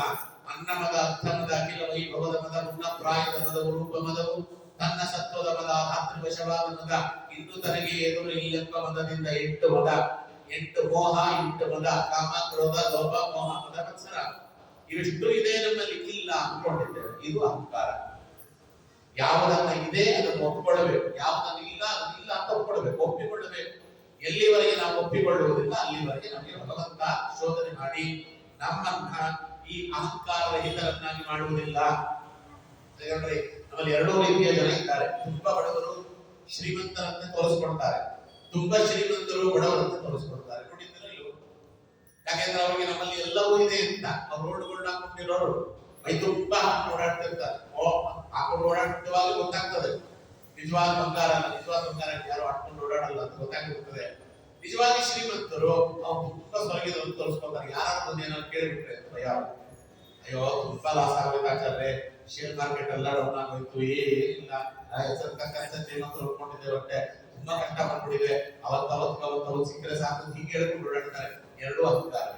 ಇದ್ದದ್ದನ್ನ ಇಲ್ಲ ಅಂತ ಹೇಳ್ಬೋದು, ಇಲ್ಲದನ್ನ ಇಲ್ಲ ಇದೆ ಅಂತ ಹೇಳುವುದು ಅಹಂಕಾರ. ಈ ಅಹಂಕಾರ ಅನ್ನೋ ತತ್ವ ಇದೆಯಲ್ಲ, ನಮ್ಮಲ್ಲಿ ಏನಿದೆ ಅದನ್ನು ಒಪ್ಪಿಕೊಳ್ಳಬೇಕು, ಏನಿಲ್ಲ ಅನ್ನೋದನ್ನ ಅಪ್ಪಿಕೊಂಡು ಸಾಧನೆ ಮಾಡಬೇಕು. ಅದಕ್ಕೆ 3 ಜನರ ಅನುಗ್ರಹ ಬೇಕು. ಗರುಡಶೇಷ ರುದ್ರದೇವರು. ಗರುಡಶೇಷ ರುದ್ರದೇವರ ಅನುಗ್ರಹವಿದ್ದವನಿಗೆ ಮಾತ್ರ ಅಸ್ವರೂಪೇ ಸ್ವರೂಪಮಿತಿ ಅಸತಃ ಸತ್ವೇನ ಪ್ರತೀತಃ ಸತ್ತಃ ಸತ್ವೇನ ಪ್ರತೀತಃ ಇರುವುದನ್ನ ಇದೆ ಅಂತ ಒಪ್ಪಿಕೊಳ್ಳುವುದಕ್ಕೆ, ಇಲ್ಲದನ್ನು ಇಲ್ಲ ಅಂತ ಒಪ್ಪಿಕೊಳ್ಳುವುದಕ್ಕೆ ಅವನಿಗೆ ಧೈರ್ಯ ಬರ್ತದೆ. ಗರುಡಶೇಷ ರುದ್ರದೇವರ ಅನುಗ್ರಹ ಇದ್ದವರಿಗೆ. ಅವರು ಸ್ವತಂತ್ರರಲ್ಲ, ಅವರೊಳಗೆ ಸ್ವಾಮಿ ಜಯಾಪತಿಯಾದ ಸಂಕರ್ಷಣ ರೂಪಿಯಲ್ಲಿದ್ದಾನೆ. ಭಾರತೀಯನಾಗಿ ಅವನನ್ನು ಕೇಳಬೇಕಂತ, ಸ್ವಾಮಿ ನಮಗೆ ಏನಿದೆಯೋ ಪ್ರಾಮಾಣಿಕವಾಗಿ ಅದನ್ನು ಇದೆ ಅಂತ ದೇವರ ಮುಂದೆ ನಾವು ಒಪ್ಕೋಬೇಕಲ್ರಿ. ಬೇರೆಯವ್ರ ಮುಂದೆ ಒಪ್ಕೋತೀವೋ ಬಿಡ್ತೀವೋ? ಯಾರ ಮುಂದೆ ಬೇಕಾದ್ರೂ ಸುಳ್ಳು ಹೇಳಬಹುದು, ದೇವರ ಮುಂದೆ ಸುಳ್ಳು ಹೇಳಿದ್ರೆ ಏನಾಗುತ್ತೆ? ಅವ್ನಿಗೆ ಗೊತ್ತಿಲ್ವಾ ನಮ್ಮಲ್ಲಿ ಏನಿದೆ ಏನಿಲ್ಲ ಅಂತ. ಹಾಗೆ ಭಗವಂತನ ಮುಂದೆ ಯಾರು ಒಪ್ಪಿಕೊಳ್ಳಬೇಕು ಅಂತಲೇ ಅಪರಾಧ ಕ್ಷಮಾಪಣ ಸ್ತೋತ್ರಾದಿಗಳು, ಹಾಗೆ ದಾಸರು ಮಾಡಿದಂತಹ ಕೀರ್ತನೆಗಳು, ಅಪರಾಧ ಸಹಸ್ರಾಣಿ ಕ್ರಿಯಂತೆ ಹರಿಶ್ರಮಯ್ಯ ತಾನಿ ಸರ್ವಾಣಿ ದೇವಾಕ್ಷರಸ್ವ ಪುರುಷೋತ್ತಮ.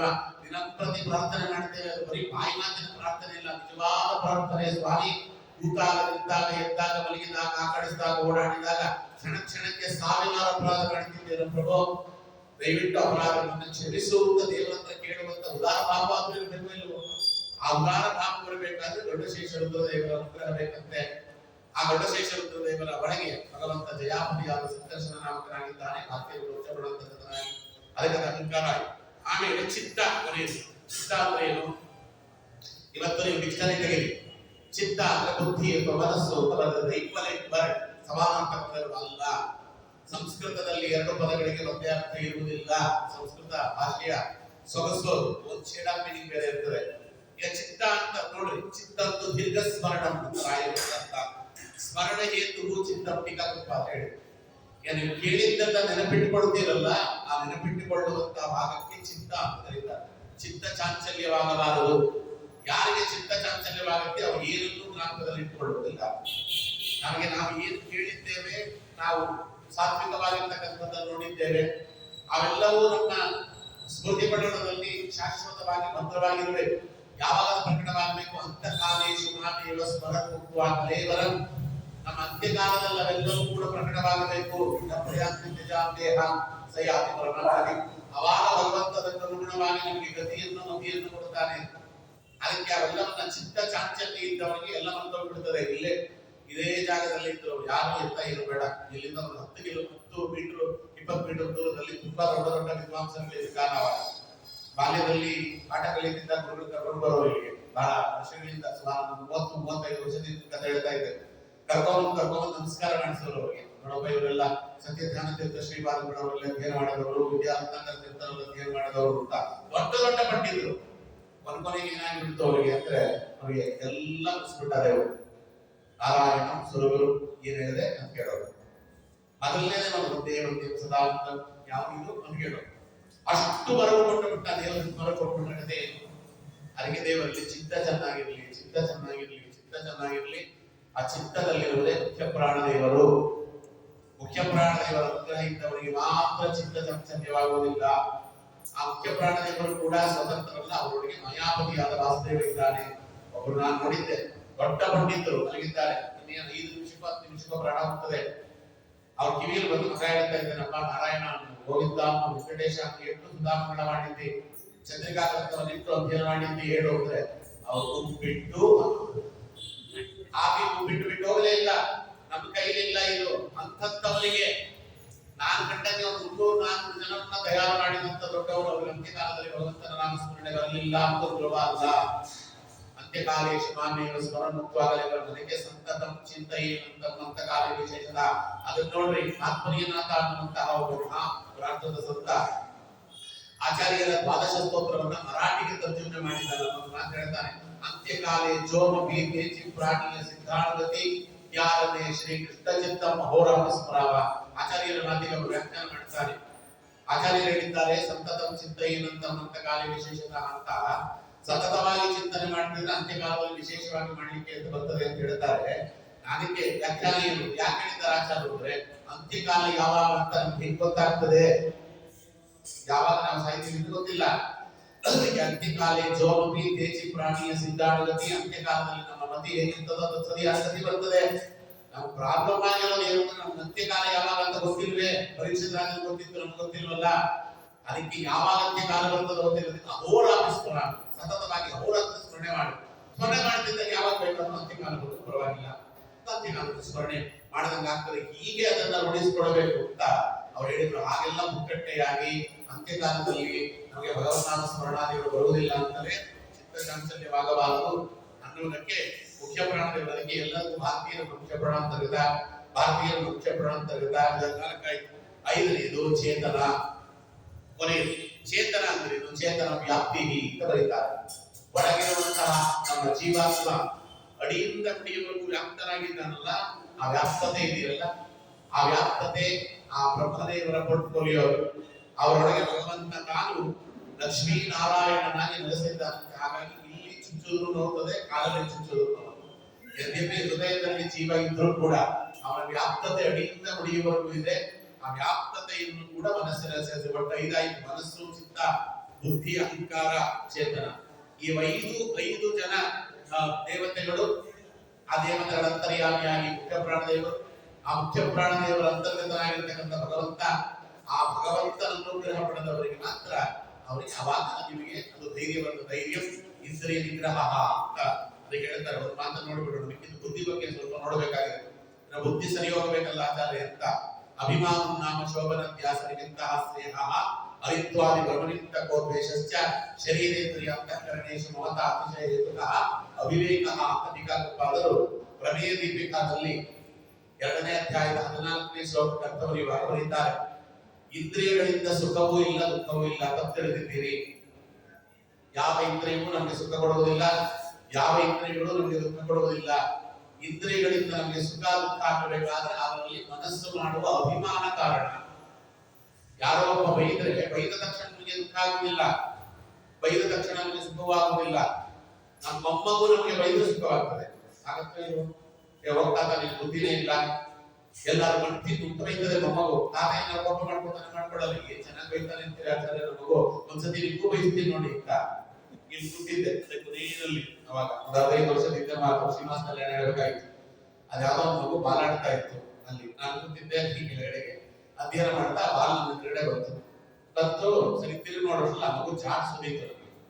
ಕಾಲಲ್ಲಿ ಹೋಗ್ಬಿಟ್ಟು ಬಾಲ್ ತಿಕ್ಕೊಡಿ ಕಲ್ಲು ಕೇಳಿದೆ. 2 ವರ್ಷ 3 ವರ್ಷ ಸರಿ ಬಾಲ್ ತಿಕ್ಕೊಟ್ಟೆ. ಆಮೇಲೆ ಪಕ್ಕದ ತಾಯಿ ಮಗು ಬೈತಾಳೆ ಅಂತ. ಏನ್ ಚೆನ್ನಾಗಿ ಓದಿದ್ದ ಗೊತ್ತಾ ಆಚಾರ್ಯ ನನ್ನ ಮಗ, ಎಲ್ಲಮ್ಮ ಆಚಾರ್ಯ ಇನ್ನೊಂದ್ಸತಿ ಬರೀ ಇದು ಮತ್ತೆ ಅದಕ್ಕೆ ನೋಡಿ. ಆ ಮಗು ಓದಿದ್ದು ನಮ್ಗೆ ಬೇಜಾರಾಯ್ತಾ? ನಾನು ಅವಾಗ ಅನ್ಕೊಂಡೆ, ಸ್ವಾಮಿ ಒಂದು ಮಗು ಕೈಲಿ ಓದಿಸ್ಕೊಂಡ್ರೆ ಬೇಜಾರಾಗ್ತದೆ, ಋಷಿಗಳ ಕೈಲಿ ಓದಿಸ್ಕೊಂಡಿರಲ್ಲ ಬೇಜಾರೇ ಆಗ್ಲಿಕ್ಕೆ ಪ್ರಭು. ಅದು ಅವನ ದೊಡ್ಡಸ್ತಿಗೆ ಅಲ್ವಾ. ಅದಕ್ಕೆ ಯಾರು ಮಾಡಿದ್ರು ನಮ್ಗೆ ಬೇಜಾರಾಗೋದಿಲ್ಲ. ಮಗು ಹತ್ರ ಏನಾದ್ರು ಬೇಜಾರಾಗ್ತಾಗಲ್ಲ. ಯಾಕೆ? ನನ್ನ ಮನಸ್ಸು ಆ ಮಗುವಿನ ಮೇಲೆ ದ್ವೇಷ ಮಾಡಲಿಲ್ಲ. ಆ ಮಗುವನ್ನ ನಮ್ಮ ಮನೆಯ ಒಂದು ಮಗು ಅಂತ ನೋಡಿದ್ರೆ ದೆಸೆಯಿಂದ ನನಗೆ ಅದನ್ನ ಕೋಪ ಬರಲಿಲ್ಲ. ಅದೇ ಯಾರು ಬೇಡ, ನನ್ಗೆ ಆಗದೆ ಇದ್ದವ ನನ್ನ ಮಗ ನೋಡ್ಲಿಲ್ಲ ಅಂತ ಕೋಪ ಬರ್ಬಿಡ್ತದೆ. ಮಗ ತಿರ್ಸ್ಕೊಂಡು ಹೋಗ್ಬೇಕಾದ್ರೆ ಎದುರುಗಡೆ ಬರ್ತಾ ಇದ್ದೀನಿ, ಒಂದ್ಸತಿ ಮಗ ನೋಡಲಿಲ್ಲ ಹೋಗ್ಕೊಂಡ ಎಷ್ಟು ದುರಂಕಾರ ಇರ್ಬೋದು. ಅವ್ನಿಗೆ ಹೋಗಿದ್ದ ನಮಗೆ ಬೇಕಂತ ಹೋಗಿರಲ್ಲ.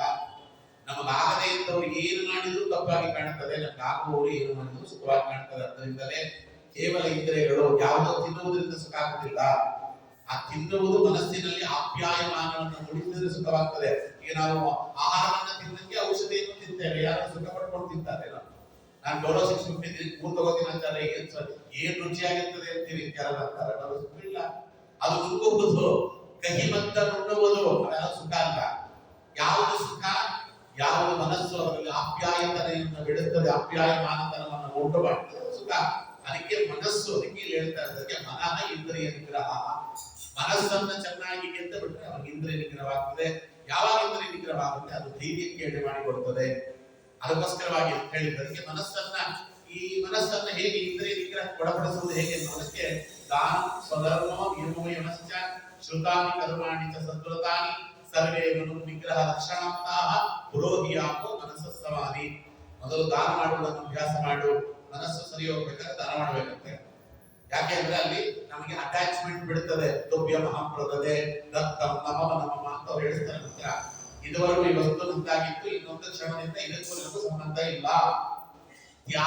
ತ್ಯಾಗದ ಮನೋಭಾವ ಬರುವುದೇ ದಾನದಿಂದ. ಇಷ್ಟೇ ಜೀವನ, ಎಲ್ಲಿವರೆಗೂ ನಮ್ಮ ಕೈ ಇರ್ತದೆ ಅಲ್ಲಿವರೆಗೂ ಅದು ನಮ್ಮದು. ನಮ್ಮ ಕೈ ತಪ್ಪಿದ ಮೇಲೆ ಅದು ನಮ್ಮದಲ್ಲ. ಮನಸ್ಸಿಗೆ ನಾವು ಕೊಡೋ ಟ್ರೈನ್. ಎರಡನೇದೇನು? ಸ್ವಧರ್ಮದ ಆಚರಣೆ. ಭಗವಂತ ನಮಗೆ ಯಾವ ಧರ್ಮದಲ್ಲಿ ಆಚರಣೆ ಮಾಡು ಅಂತ ಹೇಳಿದ್ದಾನೋ ನಿಷ್ಠೆಯಿಂದ ಅದನ್ನು ಮಾಡು. ಮೂರನೇದು ಯಮ ನಿಯಮಗಳ ಪರಿಪಾಲನೆ ಮಾಡುವುದು. ಯಮ ಅಂದ್ರೇನು, ನಿಯಮ ಅಂದ್ರೇನು ಇನ್ನೊಮ್ಮೆ ನೋಡೋಣ.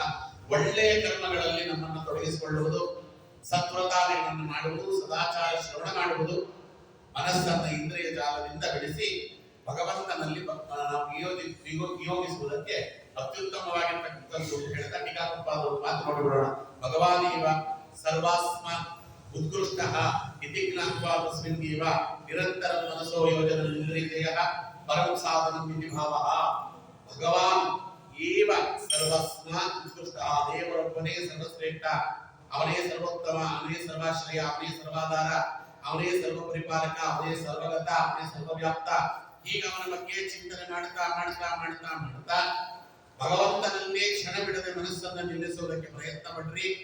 ಮನಸ್ಸಿನಲ್ಲಿ ಯಾವಾಗ ಭಗವಂತ ಕೂಡಿ ಬರ್ತಾನೆ, ಭಗವಂತನಿಗೆ ಇತರವಾದ ವಸ್ತುಗಳೆಲ್ಲ ಮನಸ್ಸಿನಿಂದ ಹೊರಗೆ ಹೋಗ್ಬಿಡುತ್ತದೆ.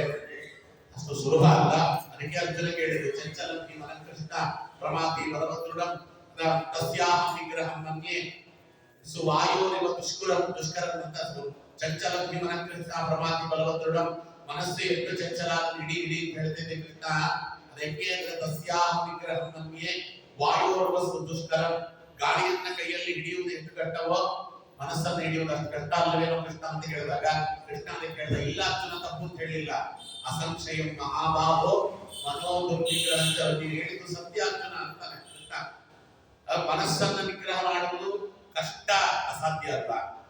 ಹೆಂಗೆ ಅದನ್ನ ನಿಗ್ರಹ ಮಾಡುವುದು ಅಂತ ಕೇಳಿದ್ರೆ ವೈರಾಗ್ಯೇನ ಚ. ಅಭ್ಯಾಸೇನ ಕೌಂತೆಯ. ಅದು ಒಂದೆರಡು ದಿನಕ್ಕಾಗೋದಿಲ್ಲಪ್ಪ. ಅಭ್ಯಾಸೇನ ಕೌಂತೆಯ ವೈರಾಗ್ಯೇನ ಚ ಗೃಹ್ಯತೆ. ಅಭ್ಯಾಸವನ್ನ ಮಾಡಿ ಮಾಡಿ ಮಾಡಿ ಮಾಡಿ ಮಾಡಿ ಅದರಲ್ಲಿ ವೈರಾಗ್ಯವನ್ನ ತುಂಬಿ ತುಂಬಿ ತುಂಬಿ ತುಂಬಿ ಮನಸ್ಸನ್ನ ಇಂದ್ರಿಯಗಳ ಹಿಡಿತದಿಂದ ನೀನು ಬಿಡಿಸಿದ ದಿನ ನಿನ್ನನ್ನ ಧೈರ್ಯವಂತ ಅಂತ ಕರೀತಾರೆ. ಧೈರ್ಯಂ ಇಂದ್ರಿಯ ನಿಗ್ರಹ. ಅದಕ್ಕೆ ಇದನ್ನ ನಮ್ಮ ಟಿವಿ ಗುಡ್ಡಪ್ಪನವರು ಮನವನಾಡುವುದು ಹಠದ ಮಗುವಿನಾಡುವ ತೆರದಿ ಗಿರಿತಿರಿತೆ ಸವಿಯುಣಿಸು ಸವಿಕತೆಗಳಿಂದ ಅನುಕೂಲಿಸದು ಬರಿಯ ಕೂಗು ಬಡಿತಗಳಿಗಣಿದು ಇನಿತಿರಿತೆ ಮನಸ್ಸದಲು ಮಕ್ಕಳು. ಏನು ಅದ್ಭುತವಾದ ಮಾತು ನೋಡ್ರಿ. ಒಂದು ಮಗು ಹಠ ಮಾಡ್ತಿದೆ, ಅದನ್ನು ಸಮಾಧಾನ ಮಾಡೋದಕ್ಕೆ ತಾಯಿಯಿಂದ ಗೊತ್ತಿರ್ತದೆ ಅಲ್ವಾ. ಅದಕ್ಕೆ ಮನವನಾಡುವುದು ಹಠದ ಮಗುವಿನಾಡುವ ತೆರದಿ. ಹಠದ ಮಗುವನ್ನು ಹೇಗೆ ಆಡ್ತೀರಿ ಹಾಗೆ ಮನಸ್ಸನ್ನ ಆಡಬೇಕಂತೆ. ಇನಿತಿರಿತೆ ಸವಿಯುಣಿಸು ಸವಿಕತೆಗಳಿಂದ. ಒಳ್ಳೆ ಕಥೆಯನ್ನ ಹೇಳಿ ಹೇಳಿ ಹೇಳಿ ಹೇಳಿ ಮಗುವನ್ನ ಹೇಗೆ ಸಮಾಧಾನ ಮಾಡ್ತಾಳ ತಾಯಿ, ಮನಸ್ಸಿಗೆ ಹಾಗೆ ಒಳ್ಳೆ ಮಾತನ್ನ ಹೇಳಿ ಹೇಳಿ ಹೇಳಿ ಸಮಾಧಾನ ಮಾಡಬೇಕು. ಅನುಕೂಲಿಸಲು ಕೂಗು ಬಡಿತಗಳಿಗಣಿದು. ಮಕ್ಕಳ ಮೇಲೆ ಜೋರು ಜಬರ್ದಸ್ತ್ ಮಾಡಿದ್ರೆ ಮಕ್ಕಳು ಹೇಗೆ ರಿವರ್ಟ್ ಆಗ್ತಾವೋ ಮನಸ್ಸು ರಿವರ್ಟ್ ಆಗಿಬಿಡ್ತದೆ. ಹಾಗೆಲ್ಲ ಬಲವಂತವಾಗಿ ಮನಸ್ಸನ್ನು ನಿಗ್ರಹ ಮಾಡ್ಲಿಕ್ಕೆ ಬರುವುದಿಲ್ಲ. ಇನಿತಿನಿತೇ ಮನಸ್ಸನ್ನು ಒಂದೊಂದು ದಿನಕ್ಕಾಗುವುದಲ್ಲ. ಯಾವತ್ತು ಮನಸ್ಸು ನಮ್ಮ ಹಿಡಿತಕ್ಕೆ ಬರ್ತದೆ ಅವತ್ತು ಮನುಷ್ಯ ಧೈರ್ಯವಂತರಾಗ್ತಾನೆ ಅಂತ. ನೀವೆಲ್ಲಾರು ಧೈರ್ಯವಂತರಾಗ್ತಾರೆ ಅಂತ ಹೇಳಿದ್ರೆ ಅಲ್ಲ ಅಂತ ಹೇಳ್ರಿ. ಯಾಕೆಂದ್ರೆ ಮನಸ್ಸು ನಮ್ಮ ಹಿಡಿತದಿಲ್ಲ.